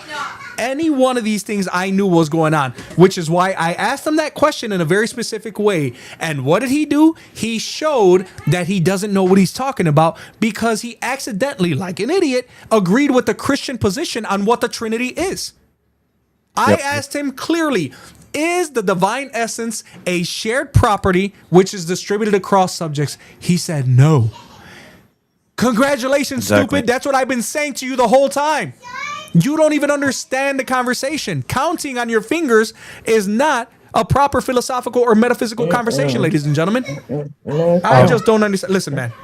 Listen. How are we doing, man? The fact that we have 3 distinct persons with one essence, each person fully possesses all of the divine attributes. So they're perfectly grounded in the one essence. So therefore, there is no multiplication. But with Allah, it's logically impossible to ground it within the essence without multiplying reality. So you literally have to reduce them to meaningless abstraction. Matek, are you a Muslim? Yeah, man. What you got? Why are you not a Christian? Hold on. Wait, Matek, before you start, can you promise to keep yourself clothed at all times since your video's on? Of course, indeed. So I must tell you the reasons of why I'm a Muslim is due to the fact of the community where I'm from. The island I am from, 100%. All of us are Muslims. And that's the sole reason. We stick to one religion. We are subscribed and we follow because of the ideologies of what it gives us. Matek, were you just running a marathon or something? You sound like you're out of breath. Are you okay? Oh, the island I'm from, high altitude to be fair. Okay, all right. Sound like you're struggling. All right, so you're a Muslim because you don't have a choice. Is that what you're saying? Is that Alcatraz by any chance? The island? Oh, say that again, please do. I said, is that Alcatraz? Oh, sorry. Go ahead. Are you? So you're saying you're a Muslim because you don't have a choice? Well, to be fair, we follow a religion, and it's a good one because when we tread upon it, goodness is given to us, so we just do it for many, many years. To be fair, the island's very new, 3 generations. I am the 3rd generation, And all of us have been Muslim. We never really changed. Oh, interesting. What island is good this? in Islam? What island are you from? Oh, you wouldn't know it really, so I wouldn't really say because I don't want to lie to you, because I'm not going to give you a name of it. But let me tell you this, you must be of the realization that treading upon the pathways of life will give you, I apologize. Can you enunciate? I'm sorry, guys. I don't. He's no. Can you enunciate your words more clearly? No, I think that guy is. I think he's on medication or something. He's not. I'm like, no, there's nothing. That guy was giving me Jack Sparrow Yeah, vibes. there's no way. No, Matika. I don't. I want to end this. I want to end this on a good note. So, guys, thank you. Oh, there was another super chat from Kefa who says, "Can't do $3.99. Here's $5. Give us a fuerte right quick. Fuerte right quick." You know what I'm saying? And also from Israel Beto says, "Spam fuerte fuerte." That's right. Thank you for the super chats, guys. Listen. I go back to work tomorrow. I've been off for the last week. I want to spend the rest of the night with my beautiful wife. She's been, over there struggling. As you guys see, I have a 3-year-old terrorist living in my house. So I cannot be on here like forever like that because my wife, her stress levels go through the roof. End the live before they flag you for that. I'm telling you, have you guys seen? Mav, can I tell them a cute story? There's chips all over my sofa. You guys hear her screeching. I was streaming live and I was talking to Avery. She came in here and told me to shut up because I was being too loud. It's crazy. Go ahead, Word. Stop. Listen. She is really a whole brat and a half because that is his little one and he babies her. Yeah. Okay, listen. She came into my room in the middle of the night, demanded a chocolate covered strawberry, got one, took a bite of it, decided she didn't want it anymore, threw it across the room, then went to the fridge, got the 2-liter of Coke, and at like 10 o'clock at night, I said, no, ma'am. And she screamed her head off and woke up the entire house. Say, shut up. Who are you talking about? Say, fuerte. That's right. Oh. All right, guys. Adorable. Are you okay? Oh my goodness. Okay, give me the spatula. Thank you. All right, guys. I'm gonna go ahead and get out of here. Thank you guys so much. Listen, Saturday, 3 p.m. Central Standard Time, same time on TikTok. 2 p.m. Central Standard Time, same time as always, guys. I love all of you guys. Thank you guys. Go to live studio. Inactivity detected. What are you talking about? Inactivity detected. I've been here for hours. Whatever. Yeah, thank you guys so much, man. Love you guys. Appreciate you guys. Remember that Jesus is King. Huge shout out to Brother Chris and Johnny. They were here the whole time. Brother Coley, thank you for your guest appearance. Jay, of course, for your expertise. Harvest Noah for all your support. Finish for your expertise and your support. Word Unbox for all your support. And Nillarilla for giving me the good picture that you had down there for a while. Thank you so much. I appreciate you guys. Hey, man, I wasn't that late. I was working. I thanked you. What's up? Finished? So, not to promote myself, but actually Chris Claus. He is giving me the honor of using my Libiano compilation that I made. He's going to be going live at 8 p.m. Today? Eastern Standard Time, Okay. 7 Pacific Standard Time So today. 30 minutes it's from going now. to be great. Okay, excellent. 30 minutes from now, then, ladies and gentlemen, go check out Chris Claus. His name on YouTube is not Chris Claus. It's something else. One way apologetic. apologetic. And it's 7 p.m. Pacific Standard Time, On YouTube. 8 p.m. Eastern Standard Time. So in a couple hours. It's like 3.5. Well, if it's Eastern, if it's 2.5, 8, 3.5. if it's 8 Eastern, that means it's 7 Central and 6 Pacific. So yeah, He just sent so me a 30, so 30, notification, yeah, so so he's about 30, to come up now. 30 minutes from now, yeah. So, all right, guys, I'm gonna get out of here. Thank you guys, love you guys. Be cool, man. Hey, thanks for having me, man.